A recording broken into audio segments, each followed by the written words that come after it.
ওম শান্তি। আজকে আমরা প্রথমে যে গানটা শুনলাম, কি বললো সেখানে? কর্মগুণে মানুষ শ্রেষ্ঠ। তাহলে নষ্ট হচ্ছে কেন? নষ্ট হয় কেন? কিসের জন্য বললো নষ্ট হওয়ার কারণ? লোভ। বললো একটুখানি যদি স্বার্থ দেখা দেয়, সেখানেই মানুষের আসল চরিত্র বেরিয়ে আসে। লোভে কি করে? আমাদের বিবেক নষ্ট করে ফেলে। আর বিবেক নষ্ট হলে আমরা কি হই? মানুষ থেকে অসুর হয়ে যাই। তাহলে শুধু কি লোভী আমাদের চরিত্র নষ্ট করে? লোভী নষ্ট করে? শুধু লোভ নয়, 5 বিকার আমাদের চরিত্রকে নষ্ট করে। কি কি? কাম, ক্রোধ, লোভ, মোহ আর অহংকার।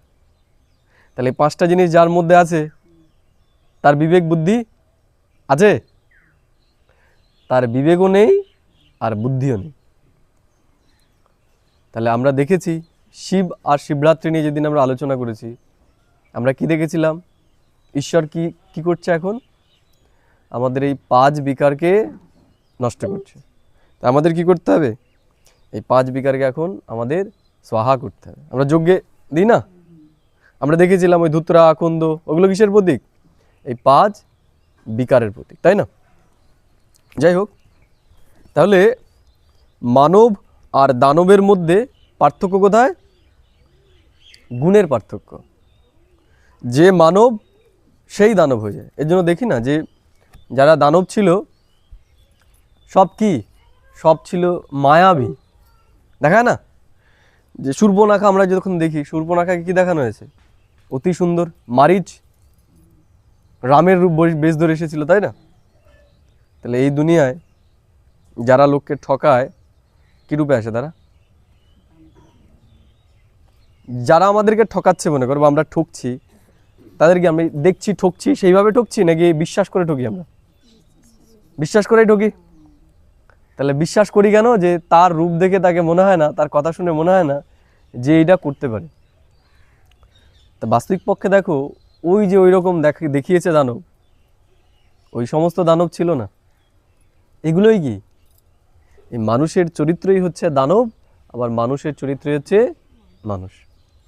তাহলে মানুষ কি শুধু মানুষ আর দানবই হতে পারে? আর কিছু হতে পারে না?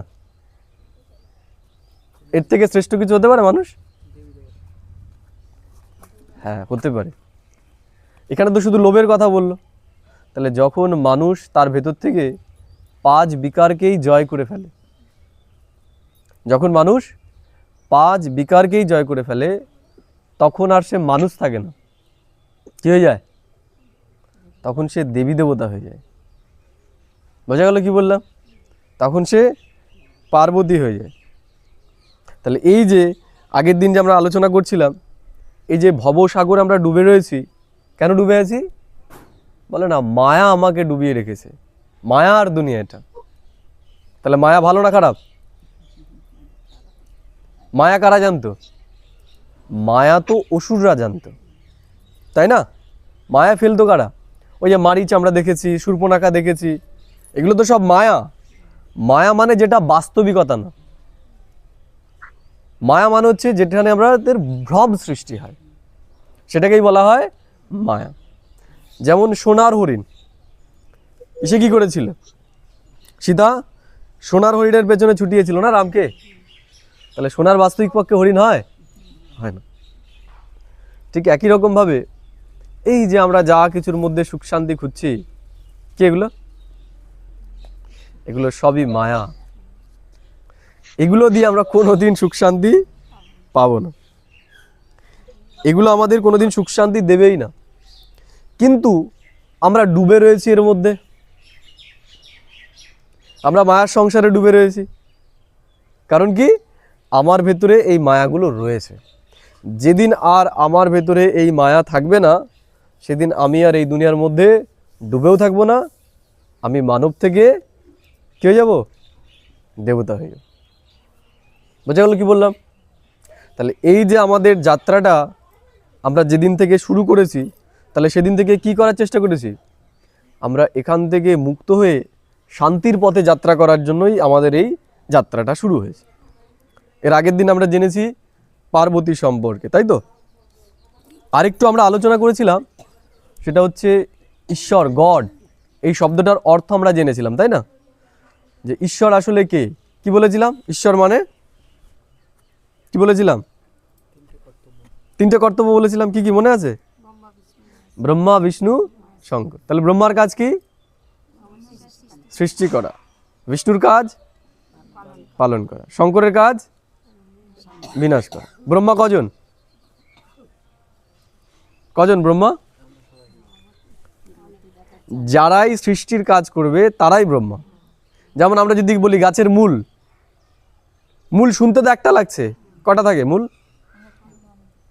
একটা প্রধান মূল থাকে আর তার সাথে অনেক মূল থাকে। তাহলে প্রধান মূলটাই কি মূল? অন্যগুলো মূল নয়? সবই মূল। তাহলে ব্রহ্মাও একজন নয়, একজন প্রধান, আর তার সাথে যারাই সহযোগী হবে তারা সব কি? তারা হলো মাস্টার ব্রহ্মা। এই জন্য বলেছিলাম ব্রহ্মার কতগুলো হাত? 1000টা হাত। তাহলে বিষ্ণু কজন? বিষ্ণু কজন? একজন? বিষ্ণু একজন নয়, বিষ্ণুও অনেক। যার ভেতরে এই গুণগুলো চলে আসবে সেই হচ্ছে বিষ্ণু। যেমন প্রধানমন্ত্রী কজন? একজনই? একজনই প্রধানমন্ত্রী? প্রধানমন্ত্রী কে? এখন বর্তমানে নরেন্দ্র মোদী। চিরদিন থাকবে? তাহলে এক সময় কি সে পদ ছাড়বে, তাহলে সেই জায়গায় অন্য একজন আসবে কি আসবে না? আসবে। তাহলে প্রধানমন্ত্রী কজন? একজন নয়, অনেক প্রধানমন্ত্রী। যারা ওই সিটটাতে বসবে তারাই হচ্ছে প্রধানমন্ত্রী। তাহলে প্রধানমন্ত্রী কারো নাম? প্রধানমন্ত্রী হচ্ছে এই পদটার নাম। প্রধানমন্ত্রী হচ্ছে এই পদটার নাম, যে ওখানে বসবে সেই প্রধানমন্ত্রী। তেমনি আমরা বিষ্ণু সম্পর্কে যেদিন আলোচনা করব সেদিন দেখব যার ভেতরে বিষ্ণুর গুণগুলো চলে আসবে সেই হলো বিষ্ণু। আমার তোমার মধ্যে যদি চলে আসে তাহলে আমি তুমিও কি হয়ে যাব? যদি প্রধানমন্ত্রীর ভেতরে যেই গুণগুলো রয়েছে সেগুলো যদি আমাদের ভেতরে চলে আসে, আমাদেরকেও যদি সারা ভারতের লোক তাকে যেরকম ভোটে জিতিয়েছে আমাকে যদি জেতায়, হতে পারবো কি পারবো না? আমি পারবো কি পারবো না? পারবো। আমিও পারবো, তুমি, তোমরাও পারবে, তাই না? যদি সবাই আমাদেরকে মানে তাহলে আমরাও হতে পারবো, সবাই হতে পারে। তেমনি বিষ্ণুর ভেতরে যে গুণগুলো রয়েছে সেগুলো আমাদের ভেতরে চলে আসলে আমরাও বিষ্ণু হতে পারবো। ঠিক শঙ্করের ভেতরে যে গুণগুলো রয়েছে সেগুলো আমাদের ভেতরে চলে আসলে আমরাও শঙ্কর হতে পারবো। বোঝা গেল কি বললাম? তাহলে আজকে আমরা এই ব্রহ্মা, বিষ্ণু আর শঙ্কর নিয়েই আলোচনা করব। এখানে আমরা যেটুকু আলোচনা করতে পারবো সেটুকুই করব সময়ের মধ্যে, ঠিক আছে? তাহলে আগের দিন আমরা আলোচনা করেছিলাম সেটা হচ্ছে পরমাত্মা, সে হচ্ছে নিরাকার জ্যোতির্বিন্দু। তাহলে তাকে যদি আমাদেরকে জ্ঞান দিতে হয় তাহলে তার কি দরকার হবে? একটা মিডিয়াম দরকার হবে। ওই ত্রিবেণী সম্পর্কে আমরা আলোচনা করছিলাম, তাই না? তিনজনের মধ্যে মিডলম্যান, মানে দুজনের মধ্যে মিডলম্যান। তাহলে পরমাত্মা পরমধামে রয়েছে, আমরা এই পৃথিবীতে রয়েছি। সে নিরাকার, তার মুখ নেই, হাত নেই, কিছুই নেই, আর আমরা তো কান ছাড়া কিছুই বুঝতে পারি না। বোঝা গেল কি বললাম? তাহলে আমাদের দুজনের সাথে সংযোগ রক্ষা করতে গেলে কি দরকার হবে? একজন মিডলম্যানের দরকার হবে। বোঝা গেল কি বললাম? তাহলে এই যে যার মাধ্যমে পরমাত্মা তার এই কাজ করে তাকে বলা হয় ব্রহ্মা। কি বললাম? যার মাধ্যমে পরমাত্মা জীবাত্মাদের সাথে সম্পর্ক রক্ষা করে, যোগাযোগ রাখে, তাকে বলা হয় ব্রহ্মা। ব্রহ্মা মানে যে সৃষ্টিকর্তা, অর্থাৎ পরমাত্মা যার দ্বারা নবসৃষ্টি রচনা করে। নবসৃষ্টি মানে কি? জ্ঞানের দ্বারাই সৃষ্টি হয়। বোঝা গেল? দেখা গেল কেউ চোর ছিল, আমি তাকে চুরি করলে পরে কি ক্ষতি হয় আর পড়াশুনো করে একটা ভালো পথ পেলে পরে কি হয় আমি তাকে বোঝালাম। তাই সে কী করলো, আমার কথা শুনে সে চুরি ছেড়ে দিয়ে সে কী করলো, ভালো করে পড়াশুনো করে একটা বড় চাকরি পেয়ে গেল। দেখা গেলো সে চাকরি পেয়ে হয়ে গেল পুলিশ, ঠিক আছে? আগে কি ছিল? চোর, এখন কি হলো? পুলিশ।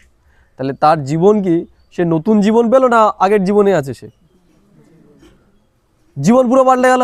আগে আগে কি করতো, চুরি করতে যেত, চোরের মানে পুলিশের ভয় পেত, আর এখন নিজেই পুলিশ হয়ে গেছে। তার মানে ওর জীবনটা পুরোপুরি পাল্টে গেছে। আগে ও চোর, এখনো পুলিশ, মানে কি জীবনটা পুরোপুরি বললেন। আর এই নতুন জন্মটা দিল কে ওকে? কে দিল? আমি দিলাম। তাহলে আমি কি করলাম? আমি ওর জীবনের ক্রিয়েটার হয়ে গেলাম, আমি ওর জন্মদাতা হয়ে গেলাম। আমরা বলি না যে ও আমাকে একটা নতুন জন্ম দিয়েছে, আমি এই দিকে যাচ্ছিলাম, ও আমাকে একটা নতুন জন্ম দিয়ে। জন্ম দেওয়া মানে ওই পেটে জন্ম দেওয়া না, এই শরীরকে জন্ম দেওয়া না। আমরা নতুন চিন্তা ভাবনা কাউকে দিয়েও তাকে জন্ম দিতে পারি। তাহলে ব্রহ্মা আমাদের শরীরের জন্মদাতা নয়, ব্রহ্মা হচ্ছে আত্মার জন্মদাতা। কেমন জন্ম? আত্মাকে সৃষ্টি করে না সে, এই যে যেই আত্মা তমোগুণী হয়ে যায় সেই আত্মাকে সে পুনরায় আবার একটা নতুন দৃষ্টিকোণ দেয়। এই যে যে দানব হয়ে গেছে, সে দানব থেকে কি হয়? মানুষ না, দেবতা। মানে একদম পুরো 360 ডিগ্রি। যেমন চোর ছিল, চোর থেকে পুলিশ হয়ে গেল, পুরো কর্তব্যই পাল্টালে গেল। আগে হচ্ছে চুরি করতো আর এখন চোরকে ধরার কাজ পেল। তেমনি পরমাত্মা যখন আসে তখন আমাদের দানব থেকে আর মানব বানায় না, সরাসরি দানব থেকে দেবতা বানিয়ে দেয়। দানব আর দেবতা দুটোতেই কি, দুটোতেই দেওয়া আছে, দুটোতেই দেওয়া আছে।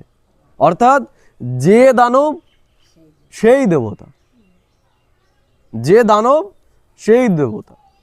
তাহলে আমরা দানব হয়ে গেছিলাম, আমরাও তো লোভের মধ্যেই পড়ে গেছিলাম। তাহলে সে আমাদের এই দুনিয়ার লোভ থেকে মুক্ত করে আমাদের একটা নতুন জীবন দেয়। বোঝা গেল কি বললাম? কার মাধ্যমে দেয়? ব্রহ্মার মাধ্যমে। বোঝা গেল? ব্রহ্মার মাধ্যমে দেয়। এর জন্য আত্মার তিনটে পিতা। কটা পিতা? তিনটে পিতা, লৌকিক, অলৌকিক আর হচ্ছে পারলৌকিক। কি কি বললাম? লৌকিক, অলৌকিক আর হচ্ছে পারলৌকিক। লৌকিক পিতা কাকে বলা হয়? যে আমাদের এই শরীরের জন্ম দেয়, সে হচ্ছে আমাদের লৌকিক পিতা। অলৌকিক মানে আমরা বলি না এই এক অলৌকিক ঘটনা। অলৌকিক মানে, অলৌকিক মানে বলো, অলৌকিক মানে, অলৌকিক মানে যেটা সাধারণত হয় না, যেটা আমাদের ভাবনার মধ্যে থাকে না। বোঝা গেল কি বললাম?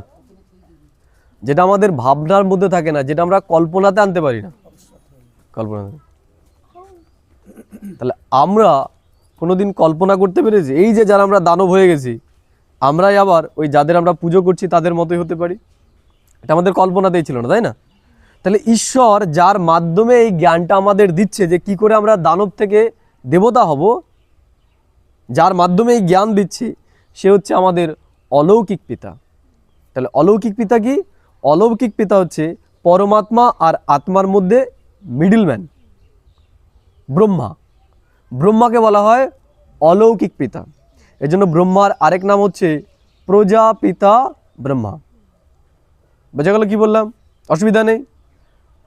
আরেকজন হচ্ছে পারলৌকিক পিতা, পারলৌকিক।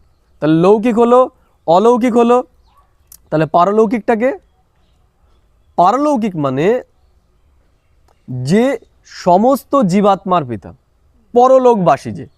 তাহলে পরলোকবাসীকে, ইহলোক, এটা এটা ইহলোক। তাহলে পরলোক কোনটা? পরম ধাম হচ্ছে পরলোক, এই দুনিয়ার ওপরে, পর, এপারের ওপারে, ওপার, পরম ধামে যে থাকে। তাহলে পরম ধামে কে থাকে? পরমাত্মা। তাহলে পরমাত্মা হচ্ছে আমাদের পারলৌকিক পিতা। বোঝা গেল কি বললাম? এই যে তিনটে পিতার কথা বললাম, এই তিনটে পিতা কিন্তু সবার হয় না। এই তিনটে পিতা সবার হয় না, দুটো পিতা সবারই আছে। কি কি বলতে পারবে? কি হবে বলো কাকু, বলো। দুটো পিতা সবার আছে, যত আমরা জীবাত্মা আছি সবারই দুটো পিতা আছে। সেই দুটো পিতা কি? হ্যাঁ, জন্মদাতার অলৌকিক পিতা। আর কেউ? সাধ্য সাধনা করতে। তোমরা বলো। হ্যাঁ, দেখো, লৌকিক আর পারলৌকিক পিতা আমাদের সবার আছে। আমরা জানি না পারলৌকিক পিতা আছে। পরমাত্মা সবার পিতা, সবাই পরমাত্মাকে ডাকে, হে ঈশ্বর তুমি আসো। তাহলে ঈশ্বর সম্পর্কেও মোটামুটি মানুষের একটা ধারণা আছে, জ্ঞান আছে। কিন্তু অলৌকিক পিতা সবার হয় না।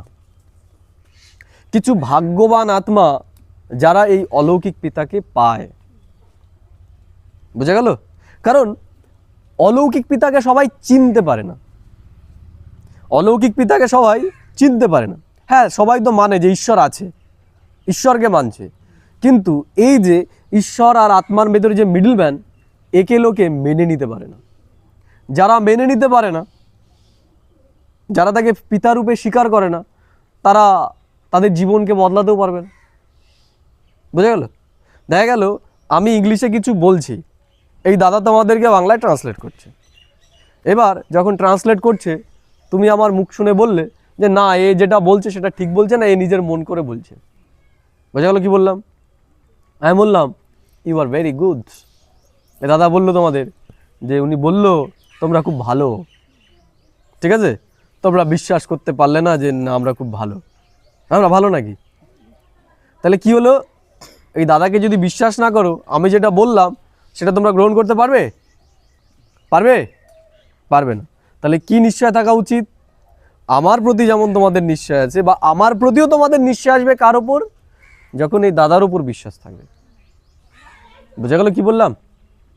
তাহলে আমার কথাকে তোমরা তখনই গ্রহণ করতে পারবে যখন এই ট্রান্সলেটারের কথাগুলো তোমরা বিশ্বাস করবে।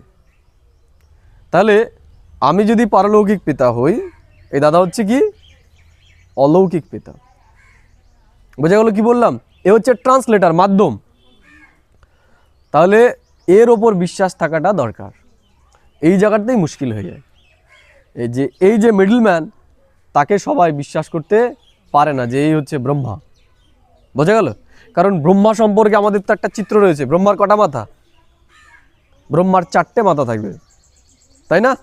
ব্রহ্মার 4টে মাথা, এদিকে একটা, এদিকে একটা, এদিকে একটা, আর এদিকে একটা। সম্ভব 4টে মাথা থাকে?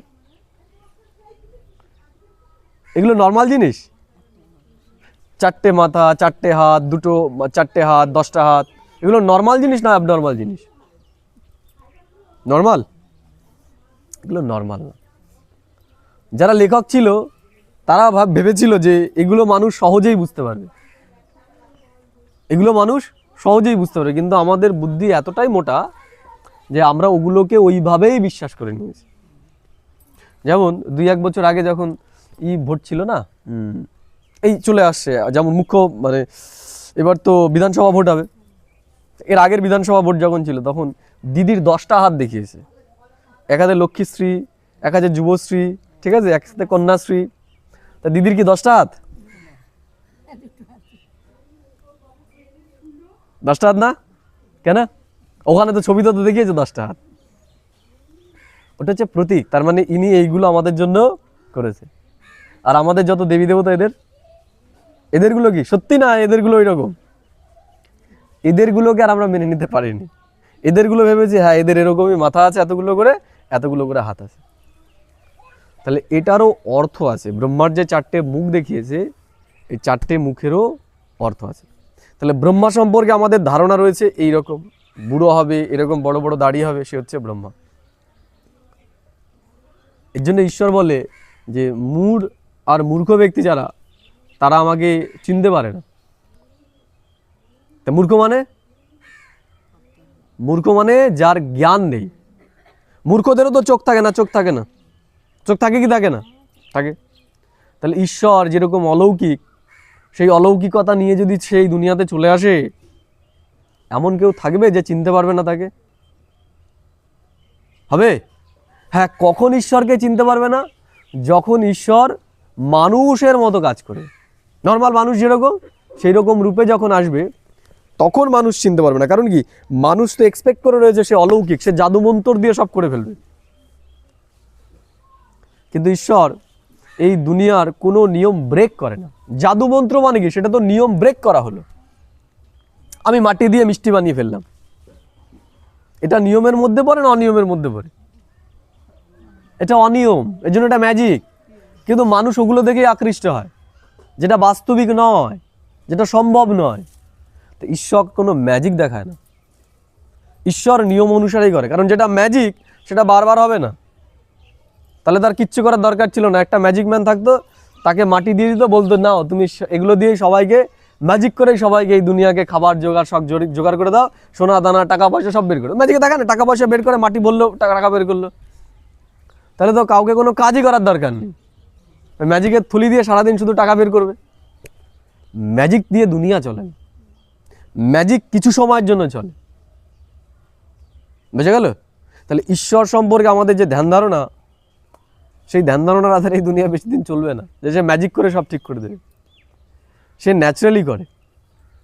কিন্তু আমরা সাধারণ মানুষরা ওই ম্যাজিকে বিশ্বাসী, যে ম্যাজিক করে সে সব করবে। এর জন্য ঈশ্বরকে চেনার জন্য অনেক বেশি দিব্য বুদ্ধির দরকার, পরোক্ষ ক্ষমতা দরকার। পরোক্ষ ক্ষমতা যাদের থাকবে না, তারা ঈশ্বরকে চিনতেও পারবে না। এবং ঈশ্বর যার মাধ্যমে এই কাজ করাবে, তাকেও তারা চিনতে পারবে না। এবার যার মাধ্যমে সে করাবে, তাকে যদি বিশ্বাস না করে, তার মাধ্যমে ঈশ্বর যে কথাগুলো বলবে সেগুলো আমরা বিশ্বাস করব? করবো? করবো না। আমরা তো ভাববো সাধারণ মানুষই তার ইচ্ছা অনুসারে মনে যেগুলো আসে সেগুলো বলছে। এর জন্য সব থেকে, এই যে আমরা যে কদিন ক্লাস করেছি, সব থেকে ভাইটাল ক্লাসটা আজকে হতে চলেছে। এই ব্রহ্মাকে চেনা, ব্রহ্মা আসলে কে, সেটাকে বুদ্ধি দিয়ে পরখ করা। বোঝা গেল? এইটা যদি আমাদের গলদ থেকে যায়, তাহলে পরবর্তীকালে আমরা ওগুলো আর বুঝতে পারবো না। বোঝা গেল কি বললাম? বলা হয় ভাগীরথ গঙ্গা নিয়ে এসছে, তাই তো? ভাগীরথ গঙ্গাকে নিয়ে এসছে। ভাগীরথ মানে, ভাগীরথ মানে ভগীরথ বলে না, ভগীরথ বা ভাগীরথ। ভাগীরথ মানে, ভাগীরথ মানে হ্যাঁ, ভগবান জন্ম। ভাগীরথ মানে ভাগ্যশালী রথ। ভাগীরথ মানে ভাগ্যশালী রথ। ভাগীরথ অর্থাৎ যেই রথ সব থেকে ভাগ্যশালী। তাহলে কোন রথ সব থেকে ভাগ্যশালী? কোন রথ সব থেকে ভাগ্যশালী? সব থেকে ভাগ্যশালী রথ হচ্ছে অর্জুনের রথ। কার রথ? অর্জুন। কেন? অর্জুনের রথী ছিল কে? স্বয়ং শ্রীকৃষ্ণ, ভগবান, ঈশ্বর, তাই না? তাহলে রথ মানে কি? রথ মানে কি? ওই যেই রথ আমরা দেখেছি সেই রথ? দেহরথ। কোন রথ? দেহরথ। তাহলে আমরা মহাভারতের যে যুদ্ধের রথ দেখেছি, সেই রথ কোন রথ? দেহরূপী রথ। অর্জুন মানে, অর্জুন মানে কি? অর্জুন মানে যে অর্জন করে। অর্জুন মানে যে অর্জন করে। কি অর্জন? পরমাত্মা যে জ্ঞান দেয়, সেই জ্ঞান যে অর্জন করে। এর জন্য পরমাত্মা গীতা জ্ঞান কাকে শুনিয়েছিল? সবার প্রথমে অর্জুনকে শুনিয়েছিল, তারপরে সবাই আমরা জানতে পারি। তাহলে ঈশ্বর এই যে যাকে মিডলম্যান হিসেবে ব্যবহার করে, তাহলে তাকে তো আগে শোনাবে, সে শোনার পরে আমরা শুনতে পারবো। বোঝা গেল কি বললাম? তাহলে এই যে যার শরীরে এসে সে শোনায়, সেই হচ্ছে অর্জুন, সেই হচ্ছে ভাগীরথ। আর এই যে আমরা যে কৃষ্ণকে দেখেছি, এই কৃষ্ণ কোন কৃষ্ণ? কৃষ্ণ কটা? দুটো কৃষ্ণ। কৃষ্ণ কটা? দুটো কৃষ্ণ। এই জন্য তার বিশাল রূপ দেখিয়েছিল না, আগের দিন আমরা আলোচনা করেছি না, যে কৃষ্ণকে, অর্জুন যেই কৃষ্ণকে দেখেছে সেটা আসলে কৃষ্ণ নয়, কৃষ্ণ তো পরমাত্মা, যে সমস্ত আত্মাকে কর্ষণ করে। আগের দিন বলছিলাম না, একটা হচ্ছে শরীরের আধারে নাম হয়, আরেকটা হচ্ছে গুণের আধারে নাম হয়। তাহলে ঈশ্বরের যে নাম সেটা কিসের আধারে হয়? গুণের আধারে হয়। এই যে আমরা সবাই ঈশ্বরকে ডাকছি, হিন্দু, মুসলিম, শিখ, ইসাই, সবাই তো ঈশ্বরকে ডাকে, ডাকে না? কেউ আল্লাহ রূপে, কেউ গড রূপে, আর কেউ ঈশ্বরকে, সবাই তো সেই ওপরওয়ালাকেই ডাকছে। তাহলে এই সমস্ত ধর্মের লোকেরা যাকে ডাকছে, তাহলে সে আকর্ষণ করে বলেই তো ডাকছে। তাহলে সে কি? সে হচ্ছে কৃষ্ণ। তার আরেক নাম কি? গোবিন্দ। বিন্দু রূপে থাকে গোবিন্দ। তাহলে এ হচ্ছে সেই কৃষ্ণ, শরীরধারী কৃষ্ণ নয়। এই যে অর্জুনের রথকে যে চালনা করেছে সে কে? সে হচ্ছে সেই গোবিন্দ, পরমাত্মা। কিন্তু আমরা শরীর ভানে আসার জন্য সব শরীর দিয়ে দেখতে চাই, আমরা যদিকে তো স্মরণ রাখতে পারি না, এই জন্য সব শরীরেই নিয়ে চলে এসেছি। বোঝা গেল কি বললাম? তাহলে যেই শরীরে এসে পরমাত্মা তার জ্ঞান দেয়, যাকে মিডলম্যান বানায়, সেই হচ্ছে ব্রহ্মা। আরেকটা শিবের আরেক নাম হচ্ছে কে? শম্ভু। বলি না, শিব শম্ভু। শম্ভু মানে, শম্ভু মানে যে স্বয়ং ভূমিষ্ঠ হয়, স্বয়ংভূ। শম্ভু শব্দটা কোথা থেকে এসছে? স্বয়ংভূ, যে স্বয়ং ভূমিষ্ঠ হয় সে হচ্ছে শম্ভু। মুসলিমরা কি বলে? খুদা। কি বলে? খুদা। খুদা মানে যে খুদ নিজে আসে, তাকে কেউ আনে না। যেমন এই যে আমাদের জন্ম হয়েছে কোথায়? মাতৃগর্ভে। আমাদেরকেও এই দুনিয়াতে নিয়ে এসেছে, জন্ম দিয়েছে আমাদেরকে। কিন্তু পরমাত্মার তার মাতৃগর্ভে তো জন্ম হয় না, তাই তো? মাতৃগর্ভে জন্ম হলে তো তারও আবার মাতা পিতা হয়ে গেল। তাহলে সে কি নেয়? তার জন্ম হচ্ছে দিব্য আর অলৌকিক জন্ম। তার জন্মটা হচ্ছে দিব্য আর অলৌকিক। অলৌকিক মানে আমাদের সবার জন্ম হয়েছে মাতৃগর্ভে, আমাদের লৌকিক রূপে জন্ম হয়েছে, কিন্তু পরমাত্মার জন্ম হয় অলৌকিকভাবে। অর্থাৎ এই যে আমার তোমার যেইভাবে জন্ম হয়েছে সেইভাবে তার জন্ম হয় না। এই জন্য তার জন্মকে বলা হয় দিব্য আর অলৌকিক জন্ম। সে স্বয়ং ভূমিষ্ঠ হয়, সে নিজে আসে। বোঝা গেল কি বললাম? সে পরমধাম থেকে সরাসরি আসে, তার মাতৃগর্ভে জন্ম হয় না। তাহলে সে কি করে আসবে? সে যেই শরীরটাকে আধার নেয়, বোঝা গেল? তাই হলো প্রধানমন্ত্রী যদি আসে, তার তো এখানে বাড়িঘর নেই, তাহলে তাকে নিশ্চয়ই কোনো একটা হোটেলে থাকতে হবে। তাহলে যেই হোটেলে থাকলো, পরের দিন থেকে সেই হোটেলের কি হবে? নাম হবে না? হবে না? হবে।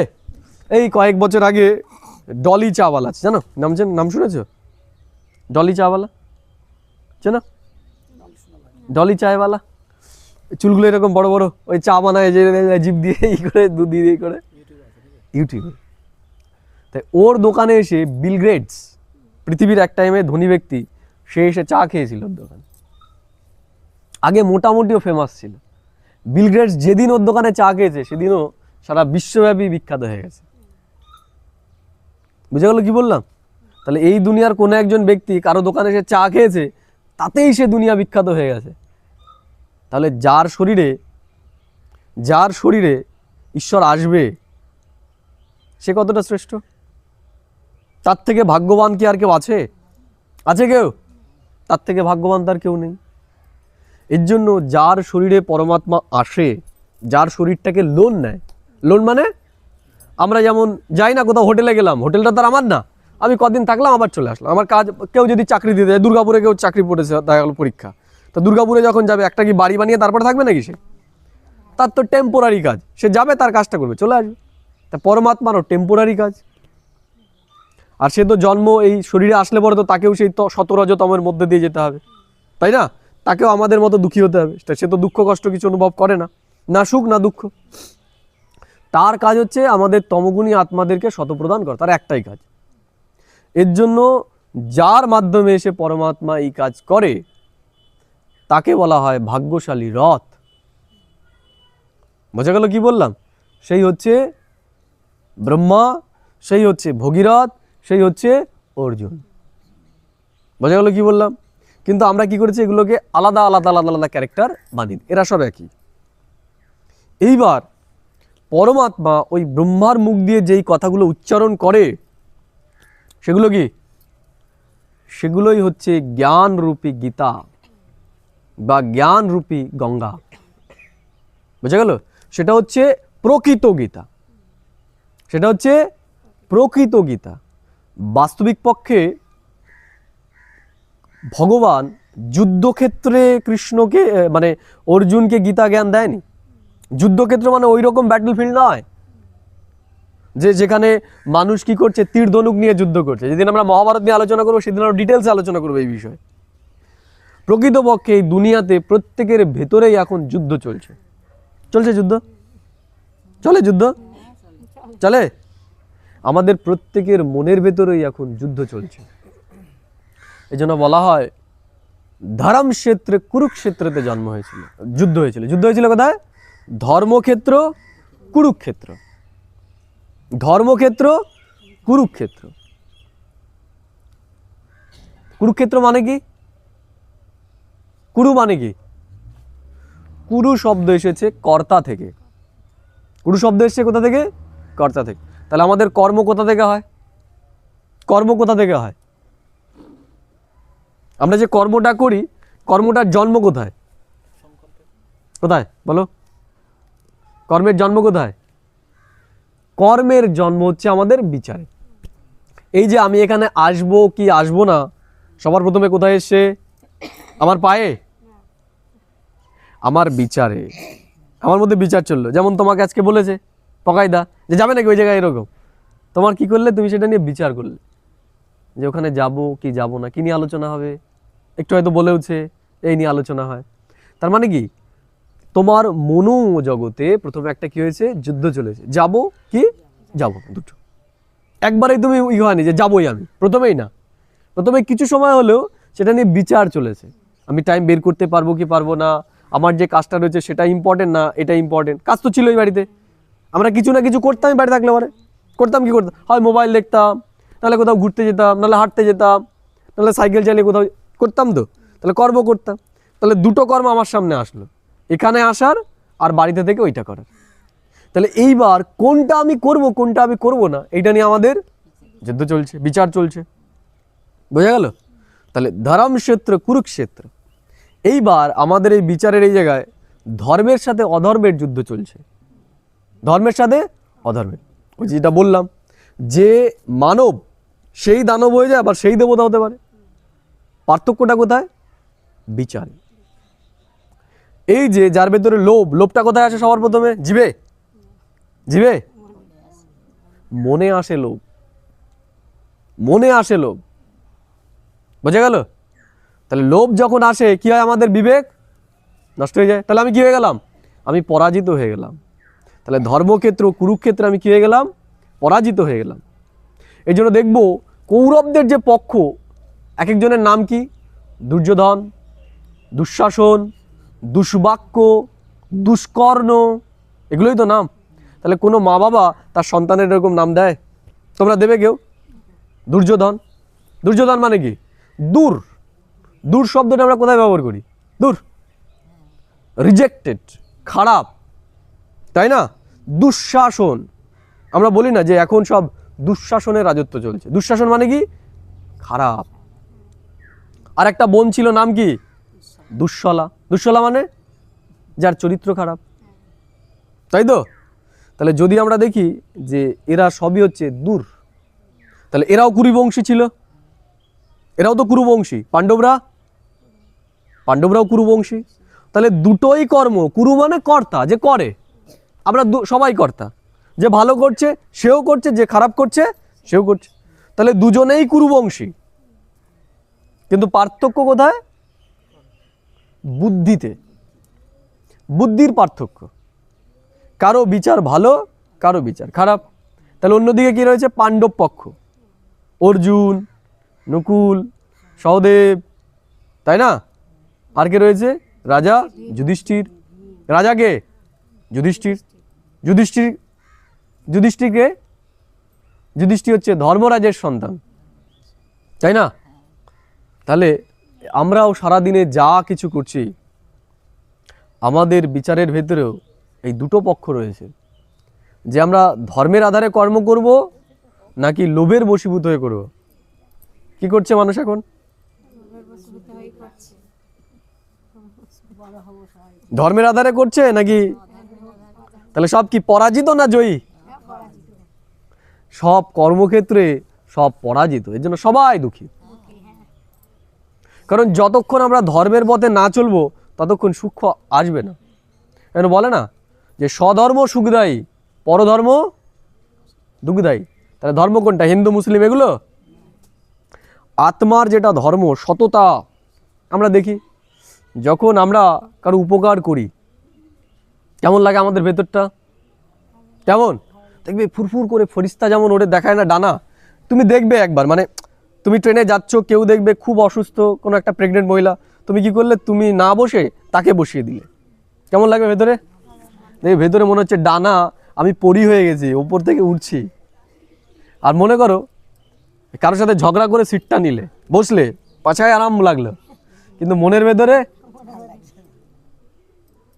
হবে ওরকম উঠবো আমরা, বোঝা, পরেও আমাদের আফসোস হবে, ইস কেন বললাম, ওইটুকু দাঁড়িয়ে গেলে কি হতো।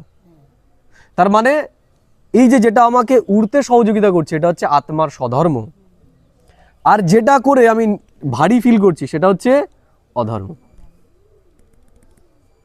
বর্তমানে মানুষ সবাই কি ভারী না হালকা? সব ভারী। সবার মাথার উপর মনে হচ্ছে যে পাহাড় বসিয়ে রেখেছে। কেন?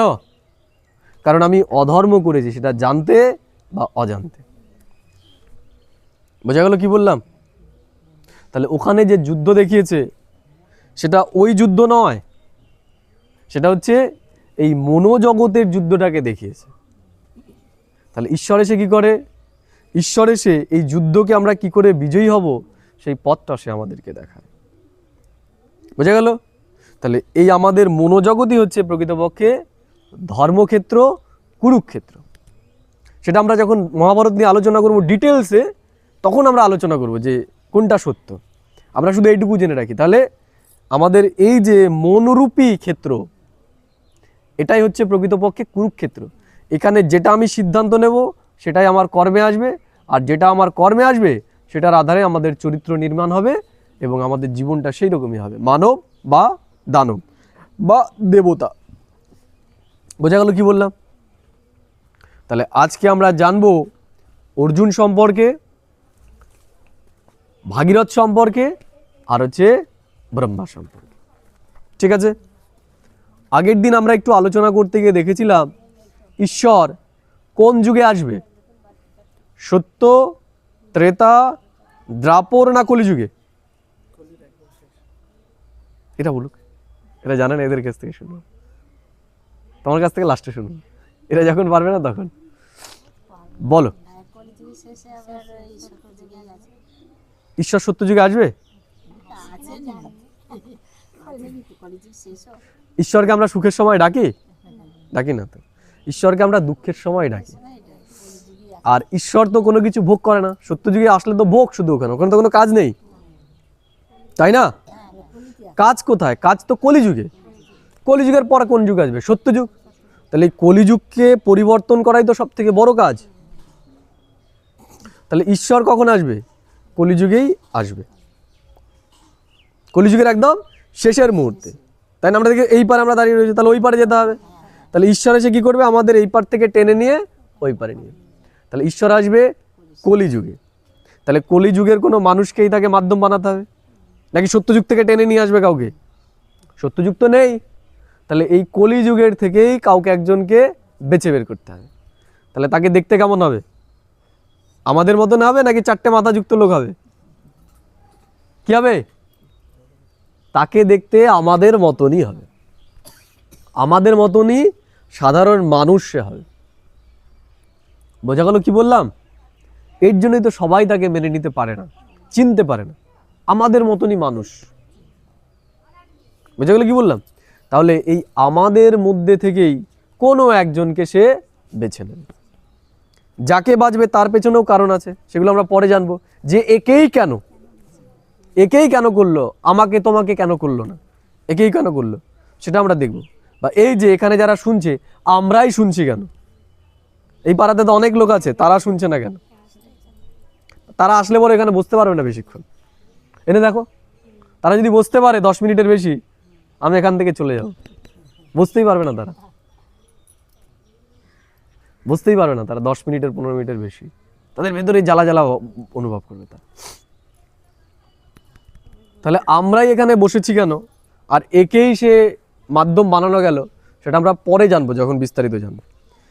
কিন্তু এখন আমরা জানবো যাকে সে মাধ্যম বানায়। ঠিক আছে, তাহলে ঈশ্বর কারো মধ্যে আসবে এটা আমরা জানলাম, মানে তার শরীরটাকে সে লোন নেবে। যার শরীরকে লোন নেবে তাকে আমরা বলছি ভাগ্যশালী রথ, ভগীরথ, ব্রহ্মা আর হচ্ছে অর্জুন। বোঝা গেল কি বললাম?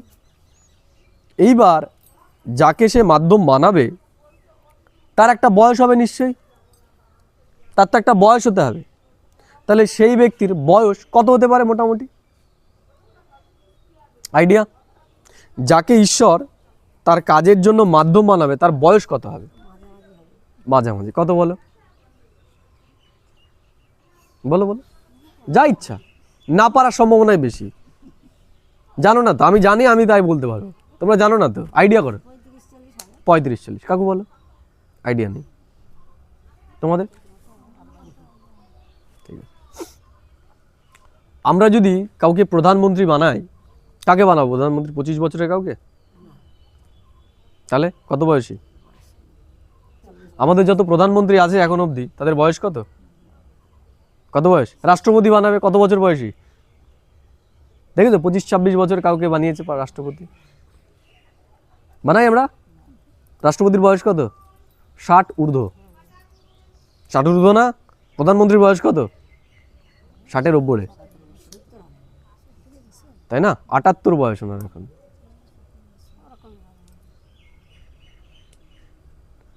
তাহলে আমরা দেখছি যে আমরা প্রধানমন্ত্রী করছি কাকে? ম্যাক্সিমাম দেশের, মানে খুব কম দেশের দেখতে পাবে যেখানকার প্রধানমন্ত্রী 60-এর নিচে। চীনের প্রধানমন্ত্রীর বয়স কত? তারও 60 ঊর্ধ্ব। পুতিনের বয়স কত? 60 ঊর্ধ্ব। ট্রাম্পের বয়স কত? 60 ঊর্ধ্ব। নরেন্দ্র মোদীর বয়স কত? 60 ঊর্ধ্ব। আমাদের পাশেই রয়েছে ইমরান খান, ছিল 60 ঊর্ধ্ব। আমরা দেখতে পাবো সমস্ত রাষ্ট্রনেতা 60 ঊর্ধ্ব। আমাদের যে চিফ যারা রয়েছে বড় বড় পদে, তাদের কি সব 60-এর কাছাকাছি, নাহলে 60 ঊর্ধ্ব? কেন? কারণ এরা হচ্ছে এক্সপিরিয়েন্সড, এরা জীবনের সমস্ত কিছু দেখে এসেছে। এরা যে সিদ্ধান্তটা নেবে সেটা সবার জন্যই হবে। একটা ব্যাচেলার কাউকে যদি বানায় যার 25-26 বছর, সে বৃদ্ধদের দেখেনি তাদের জীবন, তাহলে সে যদি নেয়, সেই যতটা জীবন অতিক্রম করেছে তাদের জন্যই সে দিতে পারবে। কিন্তু 60 যার হয়ে গেছে, সে সব দেখেছে। সে শৈশব দেখেছে, যৌবন দেখেছে, কৈশোর দেখেছে, বৃদ্ধাবস্থাকেও সে দেখছে। বুঝা গেল? তাহলে এই দুনিয়ার মানুষ যদি 60 ঊর্ধ্ব ব্যক্তিকে চুজ করে, ঈশ্বর কি করবে? ঈশ্বরও 60 ঊর্ধ্ব ব্যক্তিকেই চুজ করে। বোঝা গেল? অর্থাৎ ঈশ্বর যার ভেতরে আসবে তার বয়স মিনিমাম 60 বছর হতে হবে। এর জন্য ব্রহ্মার আমরা রূপ কিরকম দেখি? কাঁচা দাড়ি না পাকা দাড়ি? পাকা দাড়ি। বলে না যে আমার দাড়ি বাতাসে পাকেনি, বলে না? বলে না যে দাড়িগুলো বাতাসে পাকেনি, অনুভবে পেকেছে, বয়সে পেকেছে। তাহলে দাড়ি কিসের প্রতীক? অভিজ্ঞতার প্রতীক। তাহলে ব্রহ্মাকে কি দেখানো হয়? বড় বড় দাড়ি, তা আবার সাদা দাড়ি, বড় বড় চুল, তা আবার সাদা চুল। তাহলে পরমাত্মা যাকে মাধ্যম বানায় সে হচ্ছে কি? সে হচ্ছে বয়োজ্যেষ্ঠ, পরিপক্ক, যার বয়স 60 বছর হয়ে গেছে। বোঝা গেল কি বললাম? আর কি দেখানো হয়? তাকে পুরুষে দেখানো হয়। পুরুষ কেন? মেয়েদের একটা লিমিটেশন থাকে। তোমরা যেখানে ইচ্ছা সেখানে যেতে পারবে? পারবে না। তোমাদের কারো দরকার হবে। কিন্তু পুরুষরা আমরা যেখানে খুশি, যেখানে খুশি, যখন খুশি তখন আমরা যেতে পারি। তাহলে ঈশ্বরের কাজ কি? তাড়াতাড়ি দরকার। আর ছেলেদেরকে যতটা মানুষ গুরুত্ব দেয়, মেয়েদের কিন্তু অতটা দেয় না। দেয় না? দেয় না? দেয় না? এই যে ভারতবর্ষ মনে করো, ভারতবর্ষে যতগুলো রাজ্য আছে শুধুমাত্র পশ্চিমবঙ্গেরই মুখ্যমন্ত্রী যে সে মহিলা। আর কোনো রাজ্যে আছে? আর কোনো রাজ্যে নেই কিন্তু। আছে? আছে? ইন্দিরা গান্ধী ছিল। Rare rare. যদি দেখা যায় একটা পাড়া, সেই পাড়াতে 99 জনই পড়াশোনা করেন, একজন পড়াশোনা করে, তাহলে যদি বলা হয় যে এই পাড়াটা শিক্ষিত না অশিক্ষিত, কি বলবে? শিক্ষিত পাড়া, অশিক্ষিত পাড়া। তাহলে 99 এর মধ্যে যদি একজন থাকে, আমরা কি বলবো? আমরা তাকে আর গুনতির মধ্যে ধরবো না। শুধুমাত্র এটা ভারতের জন্য নয়, আমরা যদি বিদেশেও দেখি সেখানেও দেখবো মানে প্রধান প্রধান যারা রয়েছে, আমেরিকার রাষ্ট্রপতি ছেলে, চীনের ছেলে, বাংলাদেশের ছেলে, পাকিস্তানের ছেলে, শ্রীলঙ্কার ছেলে, ভারতের ছেলে। তার মানে কি? তার মানে ঈশ্বর কি, যেটা সবাই যাকে মান্যতা দেবে তাকেই তো চুজ করবে। তাহলে আমরা যেহেতু ছেলেকে চুজ করছি, তাহলে পরমাত্মাও কি করবে? কোনো ছেলেকেই চুজ করবে। এর জন্য ব্রহ্মা নারী নয়, ব্রহ্মাও কি পুরুষই। তাহলে যেই লিঙ্গটাকে সে চুজ করবে সে হচ্ছে পুরুষ, আর সে হচ্ছে অবশ্যই 60 ঊর্ধ্ব বয়স। তাহলে পরমাত্মা যাকে চুজ করবে তার নিশ্চয় একটা দেশও থাকবে, ন্যাশনালিটিও থাকবে। দেশও তো থাকবে না, দেশ থাকবে না, দেশ ছাড়া সে, তার দেশও থাকবে। তাহলে কোন দেশের ব্যক্তিকে সে চুজ করবে? কোন একটা দেশের মানুষকে তো তাকে করতে হবে। কোন দেশের করবে? কোন দেশ? কে হতে পারে? আমেরিকা, চীন, জাপান? ঈশ্বর সবার না কোনো একজনের? সবার। ঠিক আছে। আমেরিকাতে কাদের সংখ্যা বেশি? খ্রিস্টানদের। খ্রিস্টানদের সংখ্যাই বেশি না? আমরা যদি চীনে চলে যাই সব নাস্তিক, তাই না? আর ওখানে বিবিধতা কম। এলফিনস্টোন একটা কথা বলেছে যে বিচিত্র দেশ এই ভারতবর্ষ, বিচিত্র দেশ এই ভারতবর্ষ, অনেকতার মধ্যে একতা। এলফিনস্টোন একটা কথা ইউজ করেছে যে ভারতবর্ষের মধ্যে কি রয়েছে? অনেকতার মধ্যে একতার দেশ হচ্ছে ভারতবর্ষ। পৃথিবীর ক্ষুদ্র সংস্করণ হচ্ছে ভারতবর্ষ। নানা জাতি, নানা মত, নানা পরিধান, বিবিধের মাঝে দেখো মিলন মহান। কোথায়? ভারতবর্ষে। বুঝে গেল? ভারতবর্ষ এমন একটা দেশ, পৃথিবীর একটা স্যাম্পল বলতে পারি। মানে ভারতের লোকেরা যদি জেনে যায় তাহলে সারা দুনিয়ার লোক জেনে যাবে। তুমি এমন কোনো পৃথিবীতে দেশ দেখবে না যেখানে ভারতীয় নেই। আছে? উগান্ডায় চলে যাও সেখানেও দেখবে ভারতীয় রয়েছে, আমেরিকায় চলে যাও সেখানেও ভারতীয় রয়েছে, চীনে চলে যাও সেখানে ভারতীয় রয়েছে। পৃথিবীর এমন কোনো দেশ নেই যেখানে ভারতীয়রা নেই। দেখবে যে অন্যান্য দেশের খেলা যখন ভারতে হবে না, দেখবে সব ভারতীয় সাপোর্টার। কিন্তু অন্য দেশে যদি ভারতের খেলা পড়ে কি হয়? সেখানেও দেখবে সব ভারতীয়। মানে বাংলাদেশি পাকিস্তানি দেখবে না বেশি, সব ভারতীয়। দেখবে কোনো জায়গায় যদি ক্রিকেট খেলা হয় বা ফুটবল খেলা হয় ভারতের, বিশেষ করে ক্রিকেট যদি হয়, সব ভারতীয়। তার মানে ভারত এমন একটা দেশ যার ভেতরে বিবিধতা রয়েছে। পৃথিবীর একটা ক্ষুদ্র সংস্করণ আমরা বলতে পারি ভারতকে, যার ভেতরে সব রয়েছে, মরুভূমি, পাহাড়, পর্বত সব আছে। এবং এত ভাষা, এত জাতি, এত বর্ণ কোথাও নেই, কোথাও নেই। দেখো পৃথিবীর এমন একটা দেশ দেখাও আমাকে, এত বিচিত্রতা, এত বিবিধতা।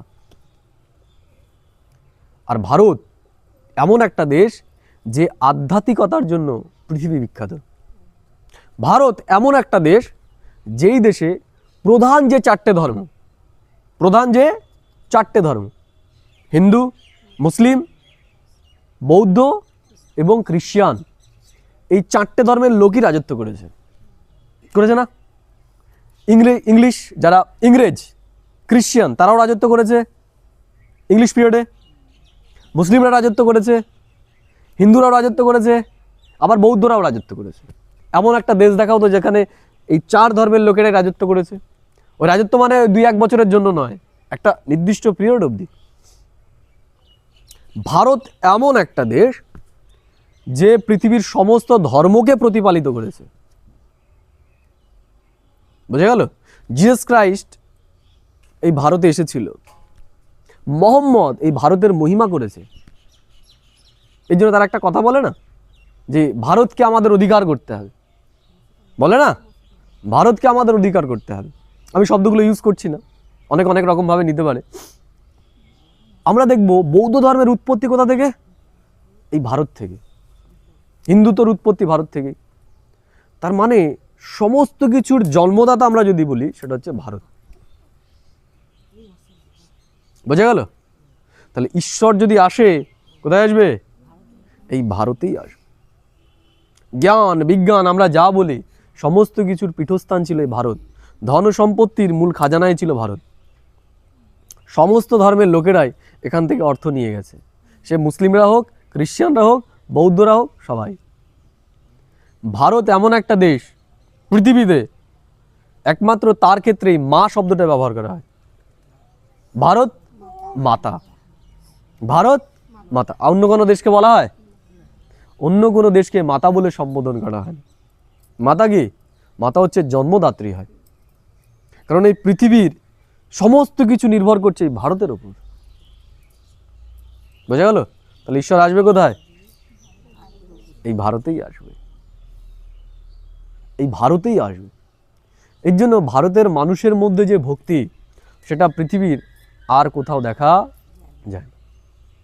এই জন্য ঈশ্বর বলে যে এই ভারতের লোকেরা একসময় সব থেকে উঁচু ছিল। উদাহরণ সমুদ্রগুপ্ত, উদাহরণ চন্দ্রগুপ্ত, উদাহরণ অশোক,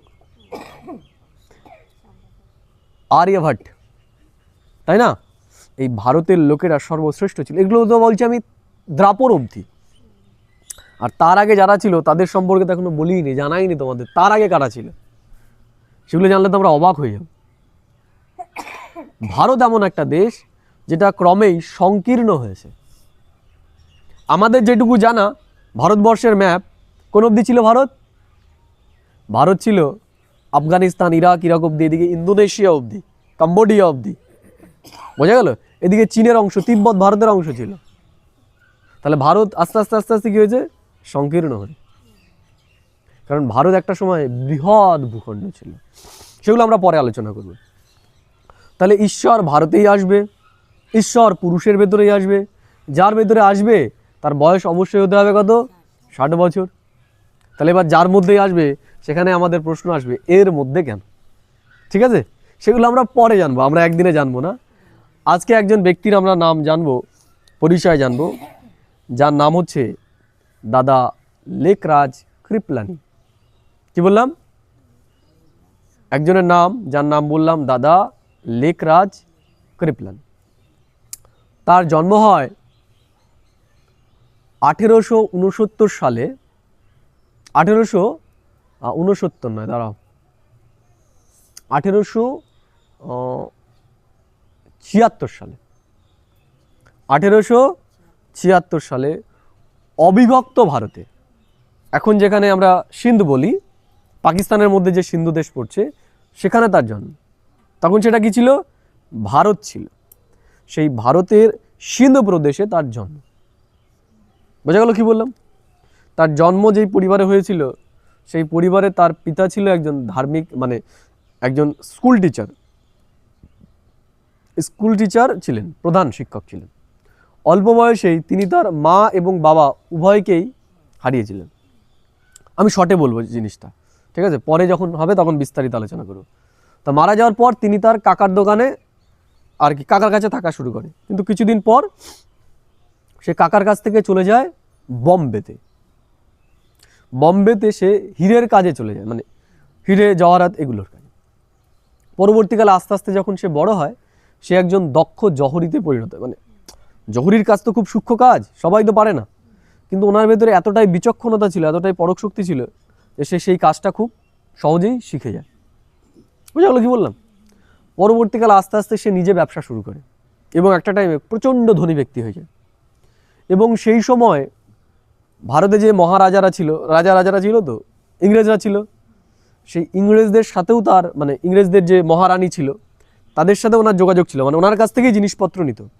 বর্তমানের ব্রিটেনের মিউজিয়ামে তার তৈরি যে গয়না, মানে ইংল্যান্ডের রানী ভিক্টোরিয়াকে তিনি, মানে ভিক্টোরিয়া তার কাছ থেকে কিনেছিল, সেটাও এখন সেই মিউজিয়ামে আছে। এই লেকরাজ কৃপলানির দ্বারা তৈরি জিনিস। বোঝা গেল কি বললাম? তার আচরণ ছিল অতি সুন্দর, এর জন্য সবাই তাকে ভালোবেসে, আমরা বলি না এই লক্ষ্মীমন্ত ছেলে, বলি না, যার আচরণ স্বভাব খুব ভালো হয়। তা তার স্বভাব সংস্কার এত ভালো ছিল যে লোকে তাকে লক্ষ্মীবাবুল বলে সম্বোধন করত। এবং তিনি যখন রাজাদের বাড়িতে যেতেন, রাজারা বলতো যে ভগবান ভুল করে আমাদেরকে রাজা বানিয়েছে, আপনাকে রাজা বানানোর দরকার ছিল, আপনার যে আচার আচরণ স্বভাব সংস্কার সেটা রাজাদের মতো, আপনাকেই রাজা বানানোর দরকার ছিল। ঠিক আছে, আমি সংক্ষিপ্তভাবে করছি। ইনি একজন সংসারী ব্যক্তি ছিলেন, এনার ছেলে মেয়েও ছিল, এবং আমাদের কলকাতাতেও এনার দোকান ছিল, কলকাতা বম্বে বেন। বোঝা গেল কি বললাম? আমি সংক্ষেপে বলছি জাস্ট। এনার যখন 60 বছর বয়সের কাছাকাছি আসেনি, মানে 1935-36-এর দিকে, এনার জীবনে কিছু অলৌকিক ঘটনা ঘটে। ওনার যখন এই 59-60 বছর বয়স, ওনার কাকা, ওই যেই কাকার কাছে থাকতো সেই কাকা ওরকম মরণাপন্ন অবস্থায় আসে। তখন উনি কলকাতাতে ছিলেন। তখন কলকাতাতে মেল আসার পর উনি এখান থেকে ইসে যান সিন্ধু, মানে ওনার বাড়িটা ছিল হায়দ্রাবাদে, সিন্ধের হায়দ্রাবাদ নামক একটা জায়গা আছে, আমাদের যেমন হায়দ্রাবাদ আছে, ওখানে ওই সিন্ধু প্রদেশেও হায়দ্রাবাদ বলে জায়গা আছে, ওখানে উনি যান। তখন উনি দেখেন ওনার কাকা যখন মারা যায় তার কপাল থেকে একটা জ্যোতি উড়ে যাচ্ছে। এই ঘটনার পর থেকে ওনার ভেতরে আস্তে আস্তে বৈরাগ্য আসা শুরু হয়, ওনারা কাজকর্মে মন লাগতো না। ইনি খুব ধার্মিক ব্যক্তিও ছিলেন, মানে যতটাই ব্যবসার কাজে ইনি ছিলেন তেমনি ততটাই জীবনে ধার্মিক ছিলেন। ইনি গীতা, মহাভারত, উপনিষদ সমস্ত কিছু পড়েছিলেন। তার সাথে ওনার সত্যকে জানার, ঈশ্বরকে জানার এতটাই ইচ্ছা ছিল যে উনি অন্যান্য ধর্মগ্রন্থগুলোকেও পড়েছিলেন। বোঝা গেল? বাইবেলও পড়েছিলেন, কোরআনও পড়েছিলেন, সমস্ত কিছুই পড়েছিলেন, এবং বেদ, উপনিষদ এগুলো সমস্ত গ্রন্থই পড়েছেন।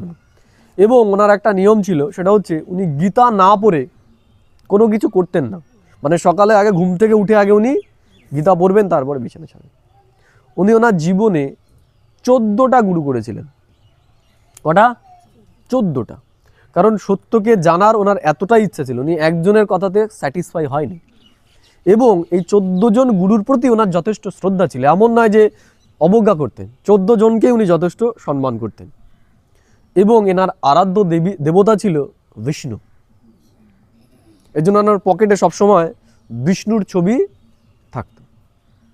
এমন পরিস্থিতিতে উনি পার্টনারশিপে ব্যবসা করতো। তো ওনার যখন এরকম অবস্থা যে ওনার কাজে আর মন লাগছে না, তখন ওনার বন্ধু বলল, বানারসে বাড়ি, বললো যে তুমি আমার এখানে চলে আসো, কিছুদিন হাওয়া বদল করে যাও, এখানে গঙ্গার তীরে বাড়ি আমার, গঙ্গার তীরে থাকবে তুমি, আধ্যাত্মিক পরিবেশ, তোমার দেখবে মন মানসিকতা চেঞ্জ হয়ে যাবে। তা এইরকম যখন উনি একদিন ওখানে কিছুদিন ছিলেন, একদিন উনি সকালে ওনার বন্ধুর বাগানে পাইচারি করছিলেন। হঠাৎ ওনার সাথে একটা অলৌকিক ঘটনা ঘটে। উনি একটা জিনিসকে সাক্ষাৎকার করেন। উনি দেখেন তখন ওই প্রথম বিশ্বযুদ্ধ কেবল হয়েছে, 1936 সাল, দ্বিতীয় বিশ্বযুদ্ধ তখনও হয়নি। উনি একটা জিনিস সাক্ষাৎকার করেন যে চারিদিকে সবাই নিজেদের মধ্যে মারামারি কাটাকাটি করছে, হিন্দুরা মুসলিমদেরকে মারছে, মুসলিমরা হিন্দুদেরকে মারছে, মারামারি কাটাকাটি। এটা বলছি 36 সালের কথা, কিন্তু তখনও দেশ বিভাজিত হয়নি। এই জিনিসগুলো ওনার চোখের সামনে ভেসে আসে, মানে বাস্তবিক যেরকম হয় সেরকম উনি অনুভব করছেন। আরেকটা জিনিস অনুভব করছেন যে ওপর থেকে বোমা পড়ছে আর পুরো শহর শেষ হয়ে যাচ্ছে, মানে যেই শহরে পড়ছে পুরো শহরটা শেষ। তখনও পারমাণবিক বোমা আবিষ্কার হয়নি। আর দেখছেন ঝাঁকে ঝাঁকে মানুষ মারা যাচ্ছেন, মানে সে এক বিভৎস ঘটনা। আর তার সাথে সাথে প্রাকৃতিক দুর্যোগ, যেগুলো দেখার মতো ছিল না, এইরকম ভয়ানক উনি দেখেন। তখন উনি ঈশ্বরের কাছে বলেন, হে ঈশ্বর, আমি এগুলো আর সহ্য করতে পারছি না, এইগুলো তুমি আমাকে কেন দেখাচ্ছ? তার কিছুক্ষণ পর উনি আরেকটা জিনিস সাক্ষাৎকার করেন। দেখেন তারপরে এই দুনিয়াটা বদলে গেছে, এই দুনিয়াটা অতি সুন্দর একটা দুনিয়া হয়ে গেছে, যেটা আমরা স্বর্গের দুনিয়া বলতে পারি। এবং সেখানে ওপর থেকে জ্যোতিরা আবির্ভূত হচ্ছে, এবং আবির্ভূত হয়ে সেখানে দেবী দেবতার রূপ তারা ধারণ করছে। তখন একটা আকাশবাণী হলো, তোমাকে এই রকম দুনিয়া স্থাপন করতে হবে। কি বললো? তোমাকে এই রকম দুনিয়া স্থাপন করতে হবে। উনি তখন অবাক, আমি আবার কি করে করবো এটা, ঠিক আছে। যাই হোক, উনি বুঝতে পারলেন না যে কেন ওনার সাথে এরকম হচ্ছে। উনি তখন ওনার গুরুদেবদেরকে এসে বললেন যে গুরুদেব, ভাবলো গুরুদেবের কৃপায় হয়তো এই সমস্ত কিছু হচ্ছে। গুরুদেবদেরকে বললেন যে গুরুদেব, এইরকম এরকম এরকম এরকম আমি সাক্ষাৎকার করেছি। গুরুদেবরা বললো যে এগুলো তো আমরা কোনোদিন শুনিনি, তোমার দ্বারা ঈশ্বর হয়তো কিছু মহান কাজ করতে চলেছে। এরপরে উনি যথেষ্ট রূপে এরকম, নিজে তো গীতা শুনতেনি, ওনার বাড়ির লোকেদের, উনি যেহেতু এখন নেই আর, উনি তখন কি করলেন, ওনার বাড়ির লোকেদেরই গীতা শোনানো শুরু করেন। এবং উনি ওনার বন্ধুকে বলেন যে আমার আর এই কাজ বাজে মন লাগছে না, আমার যেটা পাওনা তুমি সেটাকে আমি দিয়ে দিই, আমি আর বিজনেস কিছু করব না, আমার আর বিজনেসে মন লাগছে না। সেই সময় একদিন ওনার বাড়িতে, আমরা যেরকম সভা ডেকেছি, তো ওনার বাড়িতে মাঝে মাঝে এরকম প্রোগ্রাম হতো যেখানে ওনার গুরুদেব এসে ধর্ম সম্পর্কে বক্তৃতা দিতেন। তো একদিন ওই রকম গুরুদেব এসেছে, বক্তৃতা দিচ্ছে, উনি বসেছিলেন। তো উনি তখন কি করেন, ওখান থেকে উঠে যান ওই বক্তৃতা ছেড়ে।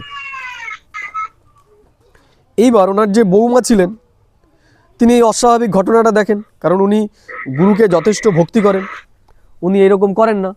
এই তোমরা যদি এখান থেকে, আমি বলছি আর তোমরা সবাই উঠে চলে গেলে মনে করো, তাহলে কি হলো, এটা যে বলছে তার অপমান করা। তাই এইরকম কোনো দিন করেননি উনি, হঠাৎ আজকে করেছেন, ভাবলো শরীর টরীর তাহলে খারাপ। ওনার বৌমা ওনার পেছনে পেছনে যান যে কী হয়েছে। যে দেখেন উনি ওনার ঘরে যখন বসে রয়েছে, চারিদিকে লাল আলো, ওনার চোখও লাল, আর ওনার মুখ থেকে একটা কথা বেরোচ্ছে, শিবহাম শিবহাম জ্ঞান স্বরূপম শিবহাম শান্তি স্বরূপম শিবহাম। বোঝা গেল? এই অদ্ভুত ঘটনা উনি দেখেন। পরবর্তীকালে উনি যখন ঘুরে আসেন, তখন বলেন যে বাবা আপনি এরকম বলছিলেন যে শিবহাম শিবহাম, বলছে কই আমি তো কিছু জানি না।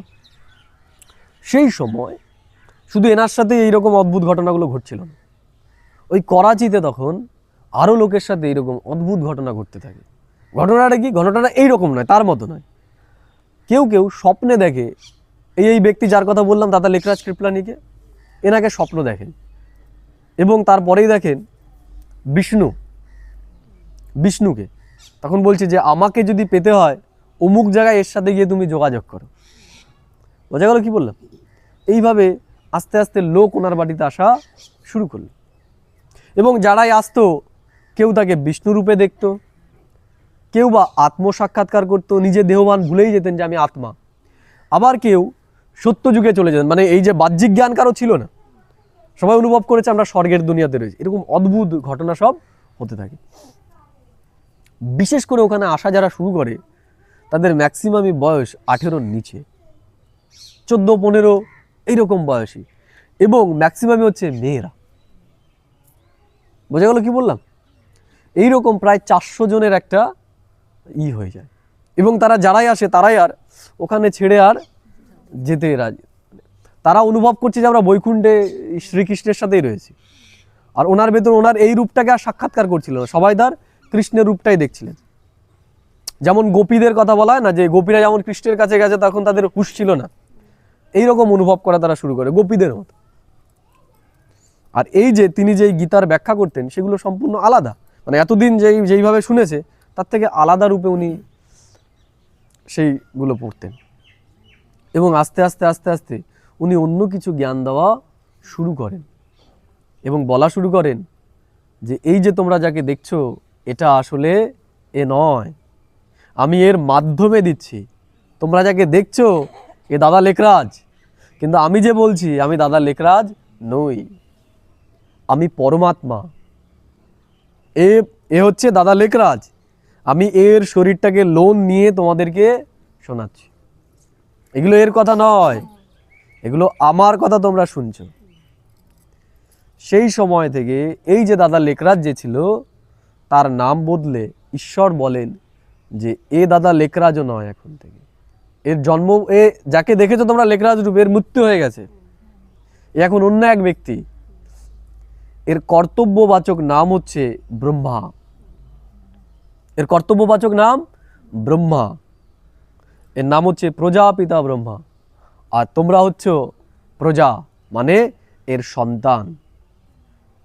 তোমরা হচ্ছে ব্রহ্মার মুখবংশাবলী সন্তান। তোমরা হচ্ছে ব্রহ্মার মুখবংশাবলী সন্তান। যখন আমরা জানলাম আমরা শরীর নই, আমরা আত্মা, কি হলো? আমাদের নতুন জন্ম হলো কি হলো না?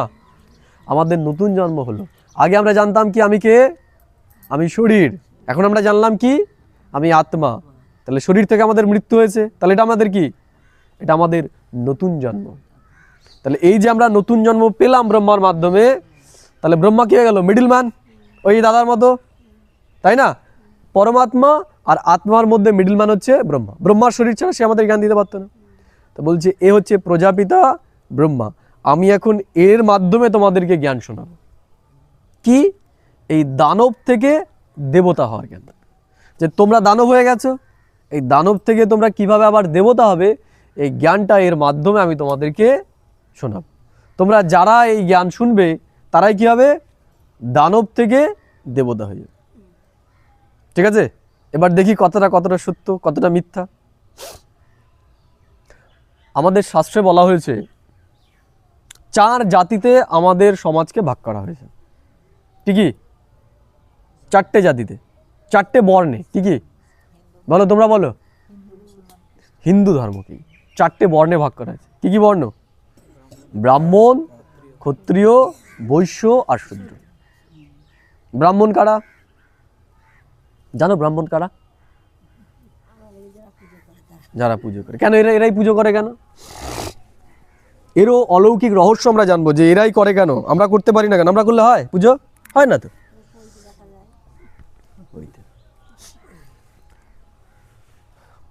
ঋগ্বেদের পুরুষ সূক্তের 10ম মণ্ডলে বলা আছে ব্রহ্মার মুখ থেকে ব্রাহ্মণের জন্ম। কোথা থেকে? ব্রহ্মার মুখ থেকে ব্রাহ্মণের জন্ম।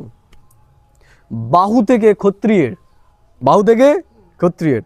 উরু থেকে, উরু মানে কোমরের ওপরে, উরু থেকে বৈশ্যের জন্ম। আর পদযুগল থেকে শূদ্রের জন্ম। সম্ভব? মুখ থেকে কারো জন্ম সম্ভব? কোনো মানুষকে জন্ম দিতে পারো মুখ থেকে? এটাই হচ্ছে বোঝার বিষয়। আমরা ভেবে যে হ্যাঁ ব্রহ্মা মুখ থেকে কিছু বেরিয়েছে আর একটা মানুষ হয়ে গেছে। তোমরা আগে কি জানতে? তোমরা কে? শরীর। এখন জানলে কি? আত্মা। তোমার পিতাকে? পরমাত্মা। এতদিন জানতে কে? এই শরীরের পিতা। যে তাহলে শরীর যদি আমি না হই, এ আমার পিতা? এ তো শরীরের পিতা। আমার পিতাকে? আমার পিতা তো পরমাত্মা। তাহলে এটা আমাদের নতুন জন্মই না পুরনো জন্ম? নতুন জন্ম। তাহলে আমরা নতুন জন্ম পেলাম কার মাধ্যমে পেলাম? পরমাত্মা এই ব্রহ্মার মুখ দিয়ে আমাদের যে জ্ঞানটা দিয়েছে, এই জ্ঞানের মাধ্যমে জানলাম। তাহলে ব্রহ্মার মুখের দ্বারা আমাদের জন্ম। তাহলে আমরা কি? আমরা হলাম প্রজাপিতা ব্রহ্মার মুখবংশাবলী সন্তান। তাহলে আমরা কারা? আমরা হলাম প্রজাপিতা ব্রহ্মার মুখবংশাবলী সন্তান ব্রাহ্মণ। কে যেন বলেছিল আমরা ওম শান্তি বলতে পারি না, আমরা ব্রাহ্মণ নই। তাহলে আমরা বলতে পারি কি পারি না? আমরা পারি। আমরা হলাম সত্যিকারের ব্রহ্মার মুখবংশাবলী সন্তান। আর ওরা, আর যে ব্রাহ্মণ রয়েছে তারা হচ্ছে কোগ বংশাবলী। ওদের জন্ম কোথা থেকে? ওদের জন্ম কোথা থেকে? মাতৃগর্ভ থেকে। তাহলে ওরা ব্রাহ্মণ। ব্রাহ্মণ ব্রাহ্মণের জন্ম তো বলেই দিয়েছে ঋগ্বেদের পুরুষ সূক্তে ব্রহ্মার মুখ থেকে হবে। ওদের জন্ম মুখ থেকে হয়েছে না কোক থেকে হয়েছে? কোক থেকে হয়েছে। বিকারী পদ্ধতিতে ওদের হয়েছে। আর আমাদের পবিত্রতার আধারে, পিউরিটির আধারে। তাহলে আমাদের জন্ম কোথা থেকে হলো? ব্রহ্মার মুখ থেকে। তাহলে আমরা কি? আমরা হলাম সত্যিকারের ব্রাহ্মণ। আমরা হলাম সত্যিকারের ব্রাহ্মণ। তাহলে আমরা হলাম ব্রহ্মা কুমার, ব্রহ্মা কুমারী। ব্রহ্মা কুমার, ব্রহ্মা কুমারী। যারা নারী শরীরে রয়েছে তারা হচ্ছে ব্রহ্মা কুমারী, ব্রহ্মার সন্তান। আর যারা পুরুষ শরীরে রয়েছে তারা হচ্ছে ব্রহ্মা কুমার। তাহলে এই যে যারা আমরা জ্ঞান শুনছি, যারা জ্ঞান শুনছি, এই যে এখানে যেই কজন রয়েছি আমরা হলাম কি? ব্রহ্মার মুখবংশাবলী সন্তান, ব্রহ্মা কুমার কুমারী। আমরা সবাই তার সন্তান হয়ে গেছি। এবার বিষয় হচ্ছে আমরা সেটা মানবো কি মানবো না, সেটা আমাদের উপর নির্ভর করছে। কিন্তু আমরা ব্রহ্মার সন্তান হয়ে গেছি, আমরা ব্রহ্মা কুমার কুমারী হয়ে গেছি, আমরা ব্রাহ্মণ হয়ে গেছি। আমরা হলাম প্রকৃত ব্রাহ্মণ, মুখবংশাবলী ব্রাহ্মণ, আর ওরা হচ্ছে কোক বংশাবলী, ওদের জন্ম হচ্ছে পেট থেকে। বোঝা গেল কি বললাম? এবার দেখো, যত কাজ হয় আমাদের জন্ম থেকে মৃত্যু, জন্ম থেকে মৃত্যু কারা করে? সব কাজ কাদেরকে দিয়ে করি আমরা? ব্রাহ্মণকে দিয়ে করি। গয়ায় চলে যাও পিণ্ডি দিতে, কি হবে? পান্ডা লাগবে? পান্ডা লাগবে কি লাগবে না? তাহলে পান্ডা শব্দ কোথা থেকে এসছে? পান্ডা, ব্রাহ্মণ বলা উচিত তো, পান্ডা বলে কেন? বলতে পারবে? পান্ডা শব্দ এসছে পাণ্ডব থেকে। কোথা থেকে এসছে? পাণ্ডব থেকে পান্ডা শব্দ এসেছে। তাহলে পান্ডা কারা? তারা ব্রাহ্মণ। তাহলে যারা ব্রাহ্মণ তারা অবশ্যই পাণ্ডব। যারা যারা ব্রাহ্মণ তারা অবশ্যই পাণ্ডব। তাহলে আমরা কি? আমরা এখন পাণ্ডব। আমরা হলাম পাণ্ডব সেনা। যারা ব্রহ্মার মুখ দিয়ে যাদের জন্ম হয়েছে আমরা সবাই হলাম পাণ্ডব সেনা। তাহলে যদি কোনো মন্দিরেও আমরা যাই, পান্ডা কি করে? পান্ডা পথ দেখায়। পান্ডা ছাড়া পুজো হয় না, হয় নাকি? হয়? হয় না, পান্ডা ধরতে হয়। এই যে ঈশ্বর এসে যে জ্ঞান দেয়, এই জ্ঞান এই পান্ডা ছাড়া কারো কাছে পাওয়া যাবে না। পাবে? দুনিয়ার মানুষের কাছে, যার কাছেই যাবে না কেন, সে যত বড়ই গুরু হোক, তার কাছে এই জ্ঞান পাবে না। অর্থাৎ ঈশ্বরের যদি সঠিক পথ জানতে হয়, এই পান্ডাদেরকেই ধরতে হবে। আমরা কি? আমরা হলাম সত্যিকারের পান্ডা, যে ঈশ্বরের ভারী চেনা, বাড়ি চেনা। আমরা চিনিয়েছি, তোমাদের চিনিয়েছি না? এতদিন কোথায় গেছিলে? মন্দিরে গেছিলে, এই জায়গায় গেছিলে, ওই জায়গায় গেছিলে। এখন কি করেছি আমরা? পথ দেখিয়ে সোজা নিয়ে চলে গেছি পরম ধামে।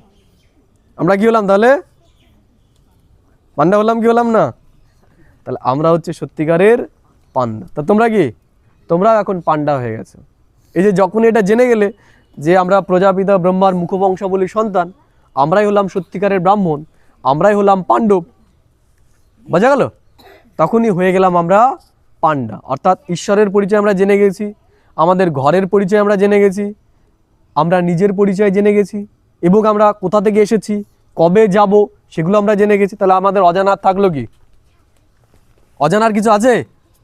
আর কাউকে গিয়ে বলবো যে কবে এসেছি, কেন এসেছি? করব? কোথা থেকে এসেছি জানি তো না? জানি না? আমরা জানি। তাহলে আমরা জেনে গেছি, আমাদের অজানা আর কিছু নেই। এবার দেখো, পুজো আগে, পুজোর আগে মূর্তিটা কি হয়? মাটির পুতুল, তাই না? ওর ওপরে দাঁড়িয়েই রং করছে, করছে না? করছে। কিন্তু পুজো দেওয়ার পর ওইটার উপর দাঁড়ানোর ক্ষমতা কারো আছে? আছে? কেন? ওই যখন কুমোরের বাড়ি থেকে আনছিল তখন তো ধরে ই করে কত রকম ভাবে পায়ে হেঁচড়ে সব রকম ভাবে করেছে। পুজো দেওয়ার পর পারবে? কেন পারবে না? প্রাণ প্রতিষ্ঠা। তার প্রাণ প্রতিষ্ঠা করে কে? অন্য কেউ করে না কেন? কিভাবে করে? কি করে প্রাণ প্রতিষ্ঠা মানে? প্রাণ প্রতিষ্ঠা মানে বলা হয় ব্রাহ্মণ চক্ষু দান করে। ব্রাহ্মণ চক্ষু দান করে, তাই না? যতক্ষণ চক্ষু দান না করবে ততক্ষণ কি ওটা? ওটা মাটির পুতুল, ওর ভেতরে প্রাণ হয় না। তা ব্রাহ্মণ কি করে? ব্রাহ্মণ ওখানে চক্ষু দান করে। ঠিক আছে, ব্রাহ্মণ যদি 4 ফেল হয়, ক্লাস 4 ফেল হবে না? ঠিক আছে, দেখা গেল যে এই দাদা ব্রাহ্মণ 4 ফেল, আর আমি হচ্ছি পিএইচডি হোল্ডার, মানে আমি পিএইচডি করা আছে কিন্তু আমি জাতে হচ্ছি শূদ্র। আমাকে দিয়ে পুজো করাবে? কাকে দিয়ে করাবে? আমাকে না একে দিয়ে? এ তো 4 ক্লাস ফেল। কে? এ তো সব শাস্ত্রের মুখস্থ পুরো বরুর করে বলে দেবে। মানে আমি বলে দেবো, সরি এ বলছি কেন, আমি বলে দেবো আমি সব শাস্ত্র জানি। আমাকে দিয়ে করাবে? কাকে দিয়ে করাবে? বলবে তুমি বই দেখে দেখে করো, তাও তুমি করো, একে দিয়ে করাবো না। আমরা নিজেরা শূদ্র দেখা গেল, আমি শূদ্র বংশী কিন্তু আমি করবো কাকে দিয়ে? একে দিয়ে। আমাকে দিয়ে করাবে না। তার মানে এটা নির্ভর করে না যে ব্রাহ্মণ সে শিক্ষিত না অশিক্ষিত। অবশ্যই তাকে যদি মাটির মূর্তিটার মধ্যে প্রাণ প্রতিষ্ঠা করতে হয় তাকে ব্রাহ্মণ হতেই হবে। অর্থাৎ এই ব্রহ্মার মুখ থেকে যারা জ্ঞান শুনছে তারা যতই সাধারণ হোক, যতই অশিক্ষিত হোক, তারা তবুও শ্রেষ্ঠ এই দুনিয়ার যারা শিক্ষিত তাদের থেকে। বোঝা গেল কি বললাম? কেন? তারা ঈশ্বরকে চেনে। ঈশ্বরকে কি করে পাওয়া যাবে সেই পথটা তারা জেনে। বোঝা গেল কি বললাম? তাহলে এই শরীরটা কি দিয়ে তৈরি? শরীরটা কি দিয়ে তৈরি? মাটি দিয়ে তৈরি। মাটি নাই, প্রকৃতি দিয়ে তৈরি না? তাহলে এই মূর্তিটা কি দিয়ে তৈরি? মাটি দিয়ে তৈরি। তাহলে ওটার মধ্যে এটার মধ্যে তফাৎ নেই। পার্থক্য কোথায়? দৃষ্টিতে। পার্থক্য কোথায়? দৃষ্টিতে। বলা হয় জৈসা দৃষ্টি বৈসা সৃষ্টি। বর্তমানে আমরা কোন চোখ দিয়ে দেখছি? এই দুনিয়ার চোখ দিয়ে এই দুনিয়াকে দেখছি। এই দুনিয়ার চোখ দিয়ে দুনিয়াকে দেখছি। আমি যেখানে গিয়েই বলি যে জীবনে কি দরকার, কি বলে? টাকা দরকার। কি দরকার? টাকা দরকার। কথাটা সত্যি না মিথ্যা? সত্যি না মিথ্যা? দরকার? সত্যি বটেই। আমাদের দরকার টাকা নয়, আমাদের দরকার সুখ, আমাদের দরকার শান্তি। এটা বড় জিনিস নয়। আমাদের পেটে 3 বেলা খাবার দরকার, আর তারপরে এর পেট কিছু চায় না। পেটের জন্য 3 বেলা খাবার আর থাকার জন্য একটা ছাদ। ও ছাদ না হলেও হয়, ন্যূনতম দরকার। কিন্তু আমরা আমার অতিরিক্ত নয়, কতটা দরকার? এই যে অতিরিক্ত কথাটা ব্যবহার করলাম, এইটুকু দরকার। এর জন্য একটা উদাহরণ দিই। যারা জৈনী হয় না, জৈন সাধক যারা হয়, জৈনরা কিন্তু প্রচুর টাকার মালিক হয়, জানো তো? জৈন যারা হয় না, যারা জৈন হয় ওরা সব মারোয়ারি, আমরা জৈন বলি না, জৈনরা প্রচুর টাকার মালিক হয়। কিন্তু দেখা যায় অনেক জৈন সাধক সাধিকা আছে যারা কোটি কোটি টাকার মালিক, মানে 1 কোটি 2 কোটি নয়, হাজার হাজার কোটি টাকার মালিক। কিন্তু তারা সেই টাকা পয়সা সমস্ত কিছু ছেড়ে দিয়ে জৈন সাধক হয়ে যায়। জৈন সাধকের জীবন কেমন জানো তো? ওরা কোথাও গিয়ে রাত কাটায় না 1 দিনের বেশি। আর ওরা থালায় খায় না, ওদের হাতে দেয়, মানে কেউ তৈরি করলো সেটা ওদের হাতে দেবে, ওই হাত থেকেই খাবে, দিনে 1 বার খায়। ওদের কাছে 1 টাকাও থাকে না। তাহলে ও তো বেঁচে নেই নিশ্চয়ই। টাকা দরকার তো। ওদের কাছে তো টাকা পয়সা কিছু, মানে ওদের কাছে জামা প্যান্টও নেই ওদের। দেখেছো না ওই ময়ূর পালক নিয়ে চলে? ওদের কারো কাছে 1 টাকাও থাকে না। ওরা জীবিত রয়েছে কি করে? এই দুনিয়াতে এমন লোক আছে কোটি কোটি টাকার মালিক, প্রচুর লোক আছে তাদের সম্মান করে, কিন্তু সুইসাইড করে লাস্টে গিয়ে। করে কেন করে? টাকা ছিল তো, শান্তি নেই। আর এই যে ভিখারি যার কিচ্ছু নেই, এই কোটি কোটি লোক এসে তার পায়ে প্রণাম করছে, করে না? করে না? করে। সমস্ত কিছু তার সামনে এসে নাও, এগুলো সব নাও, তুমি সোনা দানা যত রোজগার করে সব এসে তার চড়াতে, নাও তুমি নাও। মানে এত কিছু যা করলো, যার কাছে কিছুই নেই তার পায়ে এসে দেয়, যার নিজের পকেটে 1 টাকাও নেই। কেন দিচ্ছে?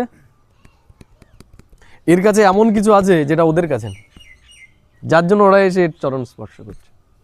কি আছে? সুখ, শান্তি, আনন্দ, ভালোবাসা। এগুলোর সাথে টাকার সম্বন্ধ নয়। সুখ শান্তি পাওয়া যায় আমাদের বিচারের আধারে। কিসের আধারে? বিচারের আধারে। আমি বলছিলাম এগুলো দরকার নেই, টাকা পয়সা দরকার, কিন্তু সেটার প্রয়োজন অতি নগণ্য। তার থেকেও উপরে যেটা প্রয়োজন সেটা হচ্ছে এটা। সমাজ ধ্বংস হয়ে যায় মানুষ যখন এটার বদলে টাকাটাকে মুখ্য বানিয়ে নেয়। বোঝা গেল? যেদিন এই দিক থেকে মানুষ ভরপুর হবে তখন এই দিক থেকে অটোমেটিক্যালি ভরপুর হবে। এই যে যত দেবী দেবতাদের দেখো, এদেরকে ভিখারি মনে হয়? ভিখারি মনে হয় এদের? এদের শরীরটা দেখো, এদের জামা কাপড় দেখো, এরা কত সুসজ্জিত, সোনা দানায় ভরপুর, তাই না? আর আমরা এত কিছু করেও এর পেছনে ছুটেও আমাদের হাল দেখো। মূল বিষয় হচ্ছে এটার, যখন এদিক থেকে আমরা ভরপুর হয়ে যাব, সব দিক থেকে আমরা ভরপুর হয়ে যাব। যেটা বলছিলাম প্রাণ প্রতিষ্ঠার কথা, তাহলে দেখো এই যে শরীরটা, এটা মাটির শরীর। তাহলে ঈশ্বর এসে কি করে? আমাদের সবার প্রথমে কি করে? ব্রহ্মাকে তার দৃষ্টি দান করে যে তুমি কে? তুমি আত্মা, তুমি একটা সময় শ্রেষ্ঠ দেবী দেবতা ছিলে। এর জন্য ব্রহ্মাকে বলা হয় আদিদেব। আদিদেব ব্রহ্মা। তাহলে পরমাত্মা এসে সবার প্রথমে ব্রহ্মার ভেতরে দেবত্ব ধারণ করে, যে তুমি দেবতা ছিলে, এখন দানব হয়ে গেছো, আবার তোমাকে কি হতে হবে? দেবতা হতে হবে। তাই সেটা কি হয়? গুপ্ত রূপে হয়। গুপ্ত মানে লোকচক্ষুর আড়ালে। লোকচক্ষুর আড়ালে মানে এই চোখের আড়ালে? এই চোখ নয়, এই চোখ সবার চোখের সামনেই হচ্ছে, সবার চোখের সামনেই হচ্ছে, সবাই দেখছে, চলে যাচ্ছে, কিন্তু তাও দেখছেন কি হচ্ছে, দেখেও দেখছেন। হয় না? আমরা দেখেও দেখি না। তাহলে ওই ব্রাহ্মণ যা করছে সব আমাদের চোখের সামনেই করছে, তাও আমরা দেখতে পাচ্ছি না। একটা পর্দা দেয় না, একটা শাড়ি দিয়ে দেয় দেখে, তাহলে এখানেও একটা শাড়ি দেওয়া রয়েছে, সংসারের শাড়ি, তাই না? দুনিয়ার মানুষ এতটা সংসার নিয়ে ব্যস্ত, এই ভেতরে কি করছে এরা জানে না। তাহলে পরমাত্মা ব্রহ্মার মাধ্যমে প্রথমে ব্রাহ্মণদেরকে দৃষ্টি দান করেছে। এর জন্য ব্রাহ্মণদের দেখবে দুবার জন্ম হয়, তাই না? একবার মাতৃগর্ভে, আরেকবার উপনয়নের মাধ্যমে, পৈতে নয়। তাহলে আমরা কি? আমাদের একবার মায়ের গর্ভে জন্ম হয়েছে, আবার কি এই বুড়ো বয়সে একবার জন্ম হলো, হয়েছে না? হয়েছে তো নাকি? তাহলে তোমরা কি হয়ে গেলে? আমরা সব দ্বিজ হয়ে গেলাম। আমাদের দুবার জন্ম হয়েছে, একবার মায়ের গর্ভে যখন জানতাম না আমি কে, আর যখন জানতে পেরেছি আমি কে, আমার পিতা পরমাত্মা, তখন আমাদের নতুন জন্ম হলো। এই জন্য দেখবে যখন উপনয়ন হয় না, তখন মা বাবা পাতায়, পাতায় না? পাতায় না? পাতায় না? পাতায়। তাহলে আমাদের মা বাবা এখন কে হলো? আমাদের মা বাবা হলো ব্রহ্মা। আমাদের নতুন পিতা কে? ব্রহ্মা। ব্রহ্মা আমাদেরকে জন্ম দিল। বোঝা গেল কি বললাম? তা সেগুলো সব এই যে এখন যেগুলো হচ্ছে, সেগুলো সব ওখানে কপি করে ওরা চালাচ্ছে ওইভাবে। আমরা আসলটা আমাদের সাথে হচ্ছে, আর অন্য বিচার করে বাড়িতে গিয়ে আমাদের জন্ম কিভাবে হলো আর ওদের জন্ম কিভাবে, তার ওদের ব্রাহ্মণ বলবে না আমাদের ব্রাহ্মণ বলবে, ঠিক আছে? শাস্ত্রে যেটা লেখা আছে তার অনুসারে। আর ওরা যে বানাচ্ছে দুদিন পরে তো ভুলে যাচ্ছে। আর এই জায়গায় ব্রহ্মাকে আমরা মাতা পিতা স্থাপন করেছি। বোঝা গেল কি বললাম? এইবার এই যে তোমরা ছিলে, সব কি ছিলে? মাটিই ছিলে, নিজেকে দেহই মনে করতে। তাহলে আমি এসে কি করলাম? আমি এসে তোমাদেরকে চক্ষু দান করলাম, যে তুমি শরীর নাও, তুমি আত্মা। তাহলে আমি কে? আমি ব্রাহ্মণ, তাই না?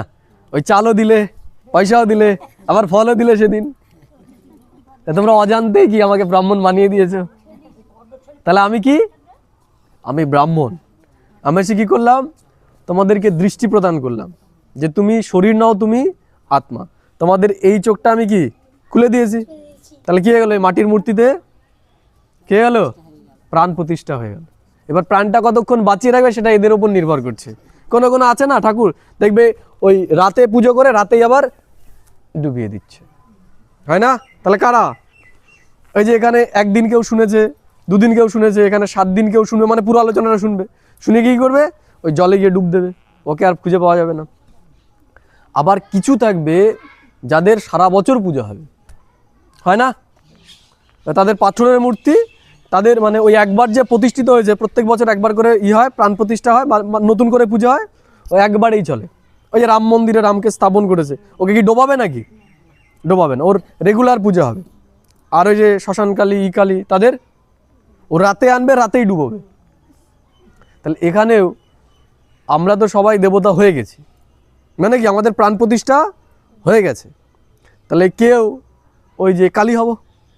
তো কালী পুজো কি, ওই যেদিন হবে সেদিনই পুজো টুজো করে আগে গিয়ে ডোবাবে, যে তাড়াতাড়ি ডোবা, না হলে আবার অশান্তি চলে আসবে। তাহলে ওরা কারা? ওরা হচ্ছে ওই একদিন দুদিন সুদে গিয়ে ভাই পুরো কোর্সটা করবে, কোর্স পড়ার পরে তাদের আর হদিশ পাওয়া যাবে না, ওই ডুব দেবে জলে। তারা হচ্ছে ওই কালী। আর হচ্ছে যারা যারা এই জ্ঞানটাকে শোনার পর এবার আস্তে আস্তে আস্তে আস্তে রেগুলার তারা প্র্যাকটিস করবে, তাদের কী হবে, পাথরের মূর্তি রূপে তাদের পূজা হবে, তাদের সারা বছর পূজা হবে। এবং ওই গোপালকে দেখো না, সকালবেলা ওঠানো থেকে শুরু করে সব বিধিবদ্ধভাবে হয়। তা গোপালকে তারা ডুবিয়ে দেয় না, গোপাল সোনা বলে পুজো করে, তাই না? তাহলে যারা এরকম হবে তাদের ওই গোপাল সোনা করে পুজো করা হবে। বুঝে গেল? তাহলে আমরা কোনটা হব? সূর্য ওঠার আগেই গিয়ে ডুব দেবো নাকি?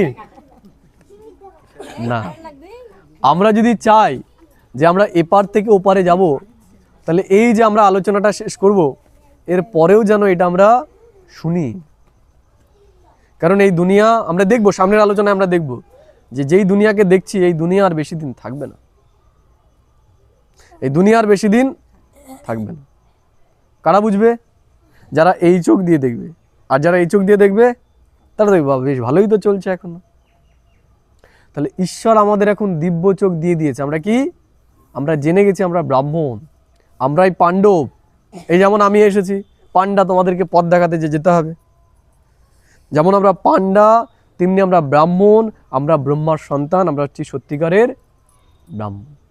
আমাদের জন্ম কার মাধ্যমে হয়েছে? এই প্রজাপিতা ব্রহ্মার দ্বারা। এর নাম হচ্ছে, এর আগের নাম হচ্ছে দাদা লেকরাজ কৃপলানি, কিন্তু পরমাত্মা যখন এনার শরীরে আসা শুরু করে তখন থেকে এনার নাম হয় প্রজাপিতা ব্রহ্মা। বোঝা গেল কি বললাম? এবং এর দ্বারা ঈশ্বর যে কাজ শুরু করে তার যে নাম দেওয়া হয়, প্রথম এর নাম দেওয়া হয় ওম মণ্ডলী। এই সংস্থার স্থাপনা হয় 1936 সালে। বোঝা গেল কি বললাম?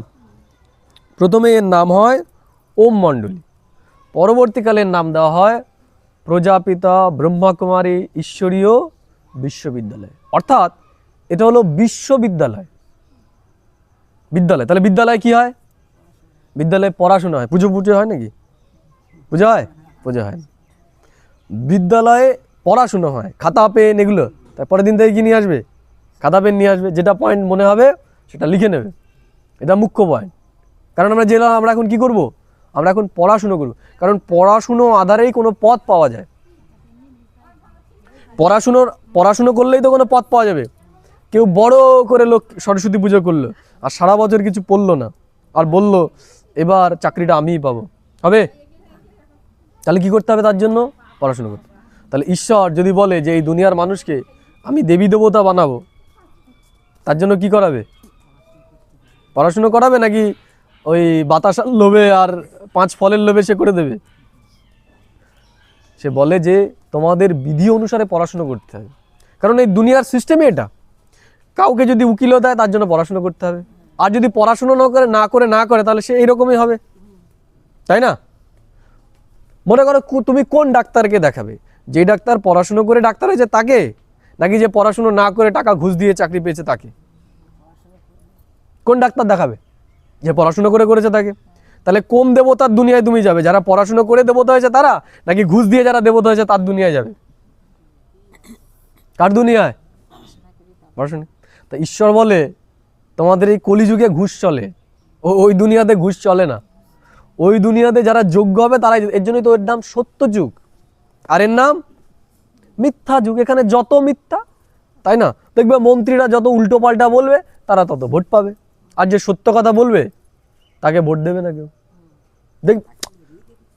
যারা শিক্ষিত দেখবে, যারা শিক্ষিত তাদেরকে দেখবে কেউ ভোট দেবে না, কিন্তু যে গুন্ডা মস্তান তাকে ভোটে দাঁড়াও, তাকে দেখবে ভোট দেবে, তাই না?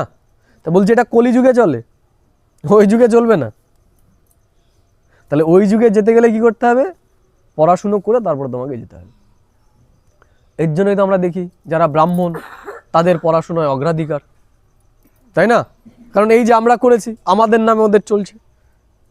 কারণ ঈশ্বর এসে আমাদেরকে এখন পড়াবে কার মাধ্যমে? ব্রহ্মার মাধ্যমে। বোঝা গেল কি বললাম? তাহলে আমরা কি আজকে দেখি কি আমরা শুধু ব্রাহ্মণ আর কি আমরা পাণ্ডব, বোঝা গেল? আর আমরা কি এই যে আমাদের মাতা পিতা হয়তো আলাদা, কিন্তু এই যে আমরা আজকে কি হয়ে গেলাম, আমরা ভাই বোন হয়ে গেলাম। তাহলে তোমরা আমার কি হও? বোন হও, দিদি হও। আর আমরা কি হই? এটা এটা ভাই।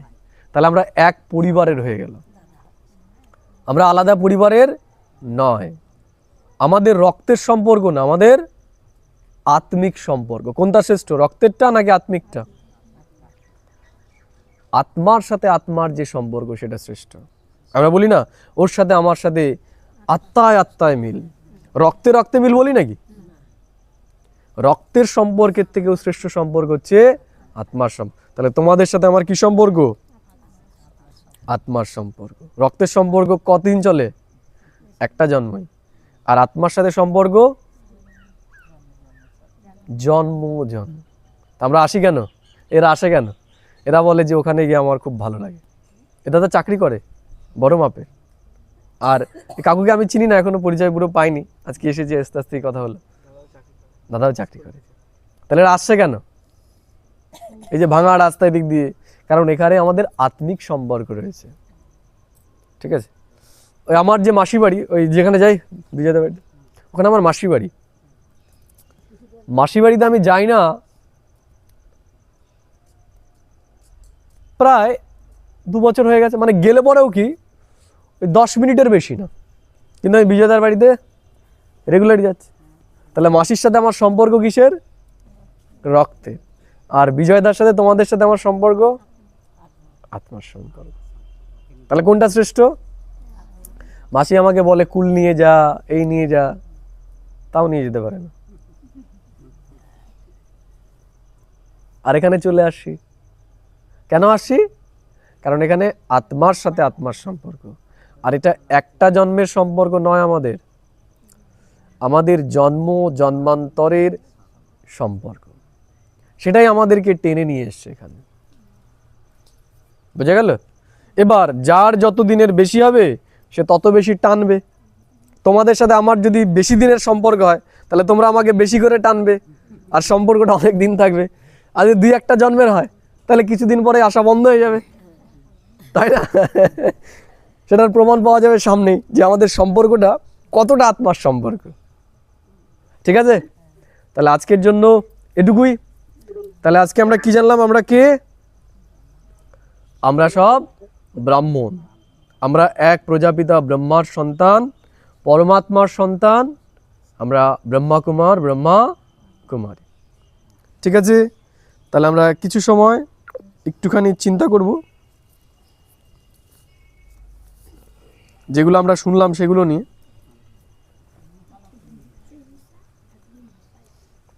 স্থিত করব আমরা নিজেকে,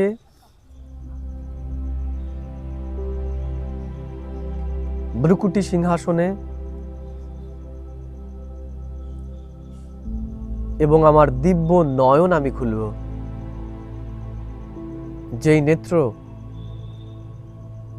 স্বয়ং পরমাত্মা আমার পরলৌকিক পিতা ব্রহ্মার মাধ্যমে প্রদান করেছে। ব্রহ্মা আমার অলৌকিক পিতা, আমি তার সন্তান, আমি শ্রেষ্ঠ ব্রাহ্মণ আত্মা। আমার জন্ম প্রজাপিতা ব্রহ্মার মুখের দ্বারা। আমি সত্যিকারের ব্রাহ্মণ, কারণ আমার জন্ম কোক থেকে নয়, মুখ থেকে। আমি মুখ বংশাবলী ব্রাহ্মণ। আমি এই মাটির মূর্তিতে, অর্থাৎ এই শরীররূপী মাটির মূর্তিতে দৈব প্রাণ প্রতিষ্ঠা কারক। শুধু আমি নিজের নয়, আমি অন্যের ভেতরেও এই দৈব প্রাণ এখন প্রদান করছি।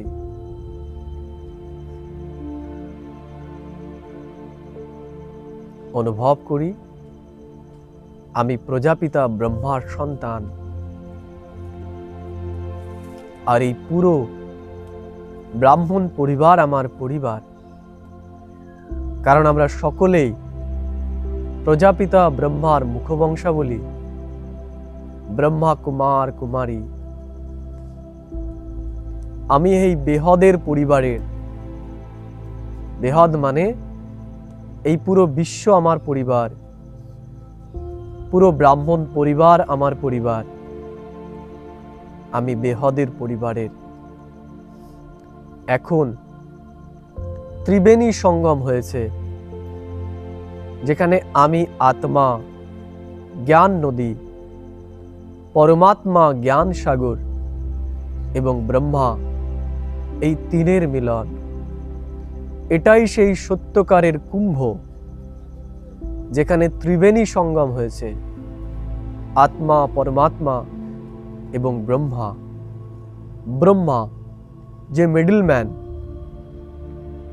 মাধ্যম আত্মা আর পরমাত্মার মিলনের। এটাই সেই গঙ্গা আর সাগরের মেলা, যখন আমি আত্মা এবং পরমাত্মার মিলন হচ্ছে। আমি সারাদিন এই দিব্য জ্ঞানের চিন্তনে থাকব এবং আমার জীবনকে দানব থেকে দৈব বানাবো। মানব নয়,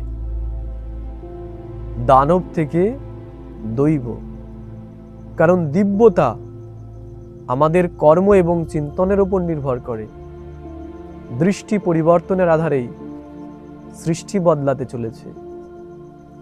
আমার দৃষ্টি বদলে গেছে, আমি এখন দানব থেকে দেবতা হতে চলেছি। আমি সারাদিন এগুলোই চিন্তা করব এবং নিজের জীবনকে দানব থেকে দৈব বানাবো।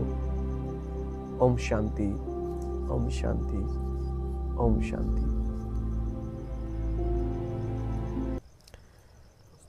সকলকে ওম শান্তি। আজকে একটা কাজ করব, সেটা হচ্ছে এখানেই শর্টে তোমরা যেগুলো আজকে শুনলে সেগুলো একটা একটা করে বলো, যে কি শুনলে, যা মনে ভাসে বলো। কে বলবে ফার্স্টে? তুমি বলো। হ্যাঁ, কি শুনলে আজকে?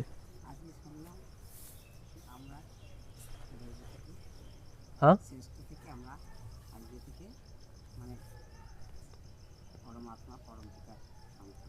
হ্যাঁ, আমরা সন্তান হয়ে গেলাম। আমরা কি হলাম আজকে থেকে?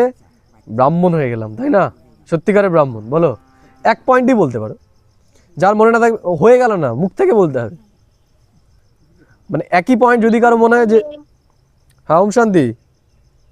হ্যাঁ দাদা, বলো। বলছি আমরা শুনলাম আমরা এখন দানব থেকে দেবতা হব। হ্যাঁ, আমরা দানব থেকে এখন দেবতা হবে, একদম ঠিক। মোবাইলে যারা আছে তাদের কাছ থেকে পরে শুনবো, আগে এখানে যারা সামনে রয়েছে তাদের কাছ থেকে শুনে নি পট করে। হ্যাঁ, ঠিক আছে।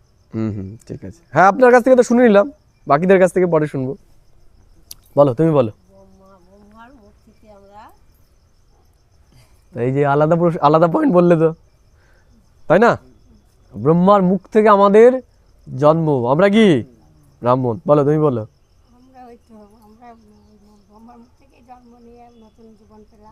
আমরা নতুন জীবন পেলাম, তাই না? তাহলে আমরা এখন কি হয়ে গেছি? ব্রাহ্মণ হয়ে গেছি। বলো, তুমি বলো। হ্যাঁ, আমরা কি পান্ডা, একটা নতুন পয়েন্ট পেলাম, আমরা পান্ডা। তুমি বলো। হ্যাঁ, না একই, সেটাই বলতে হবে। একইটা কি সেটা বলতে হবে। আমরা একইটাই শুনি, উচ্চারণ করতে হবে। আরে বলো না, আমরা ব্রাহ্মণ, এটাই বলো, কিন্তু বলতে হবে মুখ থেকে। আমার ইনজেকশন তুমি নিলে হবে? ও একই তো ইনজেকশন, ও নিলে হয়ে গেল। করোনার সময় তো তখন আর বলোনি আমাকে আগে দে, তখন বলেছে। বলো, নাহলে আজকে ছুটি নেই, বলতে হবে মুখ থেকে। বলো বলো, আমরা ব্রাহ্মণ, এটাই বলো, তোমার মুখ থেকে শুনবো। আমরা এখন ব্রাহ্মণ। বলো, তুমি বলো। আমরা ব্রাহ্মণ। বলো, নতুন পয়েন্ট কেউ বলো, দেখি কে পারে নতুন পয়েন্ট বলতে। ব্রহ্মার মুখ থেকে জন্ম আমার, আমি ব্রাহ্মণ হলাম। এবার আমরা এখানে যতজন আছি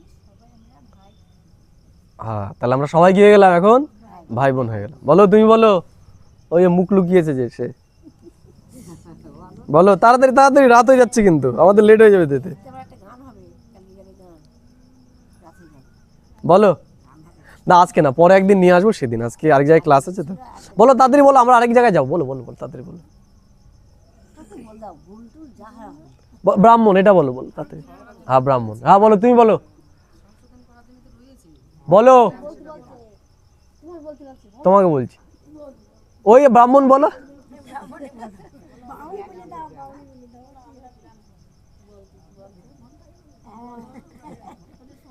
হ্যাঁ এবার তুমি বলো, তাড়াতাড়ি তাড়াতাড়ি বলো। হ্যাঁ ব্রাহ্মণ বলে, তুমি বলো। আমরাও ব্রাহ্মণ, পাণ্ডব, আমরাও ব্রাহ্মণ, তুমি বলো। এখন ব্রহ্মার সবাই তো সন্তান, তার মানে কি কি হলো তাহলে? মানে ব্রাহ্মণ কেউ পান্ডা বলছে, আর কেউ ভাই বোন বলছে, তো ব্রহ্ম কুমার ব্রহ্মা কুমারী, তাই তো? একদম, আমরা কি হয়ে গেলাম? এই যে যারাই আমরা এই জ্ঞানটা জানলাম, আমরা হয়ে গেলাম ব্রহ্মা কুমার ব্রহ্মা কুমারী। আমরা পাণ্ডব, ব্রাহ্মণ, পান্ডা। তো ওই যে পরম নামের পদ দেখিয়েছি, তাহলে আমি কি পান্ডা? পান্ডা না? তাহলে আমি পান্ডাও। আবার এই যে মাটির মূর্তি দেখি প্রাণ প্রতিষ্ঠা করলাম, তাহলে আমি ব্রাহ্মণ। তা তোমরা এখন নিশ্চয়ই পারবে কাউকে প্রাণ প্রতিষ্ঠা করতে, তাই না?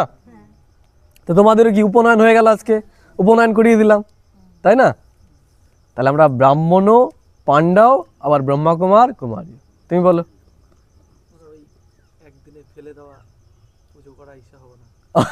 আমরা একদিনে পুজো করা কালী হব না। কালীর তো জিভ বেড়ে থাকে, দেখো না? তো ভালো লাগে, এমনিতেই কালো, তারপরে আবার জিভ বেরোলো, তাই না? ওই রকম যেন না হই, তাই না? একদিনই পুজো হবে, আর ভয় পাবে সবাই, তাই না? ওই যারা একদিন শুনে চলে যাবে ওদেরকে ভয় পাবে, ওই রকম যেন আমরা না হই। হ্যাঁ বলো। আমরা হচ্ছে বলা হলো যে দানব থেকে দেবতা হবে, হুম, তার কি আধারে হবে, মানে দানব আর দেবতার পার্থক্য কি? দানব আর দেবতার পার্থক্য একটাই, দৃষ্টিতে পার্থক্য। দানবরা এই চোখ দিয়ে দেখে, আর দেবতারা এই চোখ দিয়ে দেখে। তাহলে এই চোখ তো খুলেনি, কেবল তো খুলেছে। তাহলে এই চোখটা কি দিয়ে আমাদের বড় হবে আস্তে আস্তে, বা দেখতে পারবো আমরা? জ্ঞানের নেত্র, এটা হচ্ছে জ্ঞানের নেত্র। তাহলে যত আমরা জ্ঞান শুনবো তত আমাদের এই চোখ খুলবে, আর যত খুলবো তত আমরা দানব থেকে দেবতা হব। মেন বিষয় হচ্ছে ওই বললাম, দৃষ্টি সে সৃষ্টি। আমাদের দৃষ্টি যত স্পষ্ট হবে তত আমাদের জীবনও বদলাবে। বোঝা গেল? তাহলে এখন দৃষ্টিটাকে কি করতে হবে? স্পষ্ট বানাতে হবে।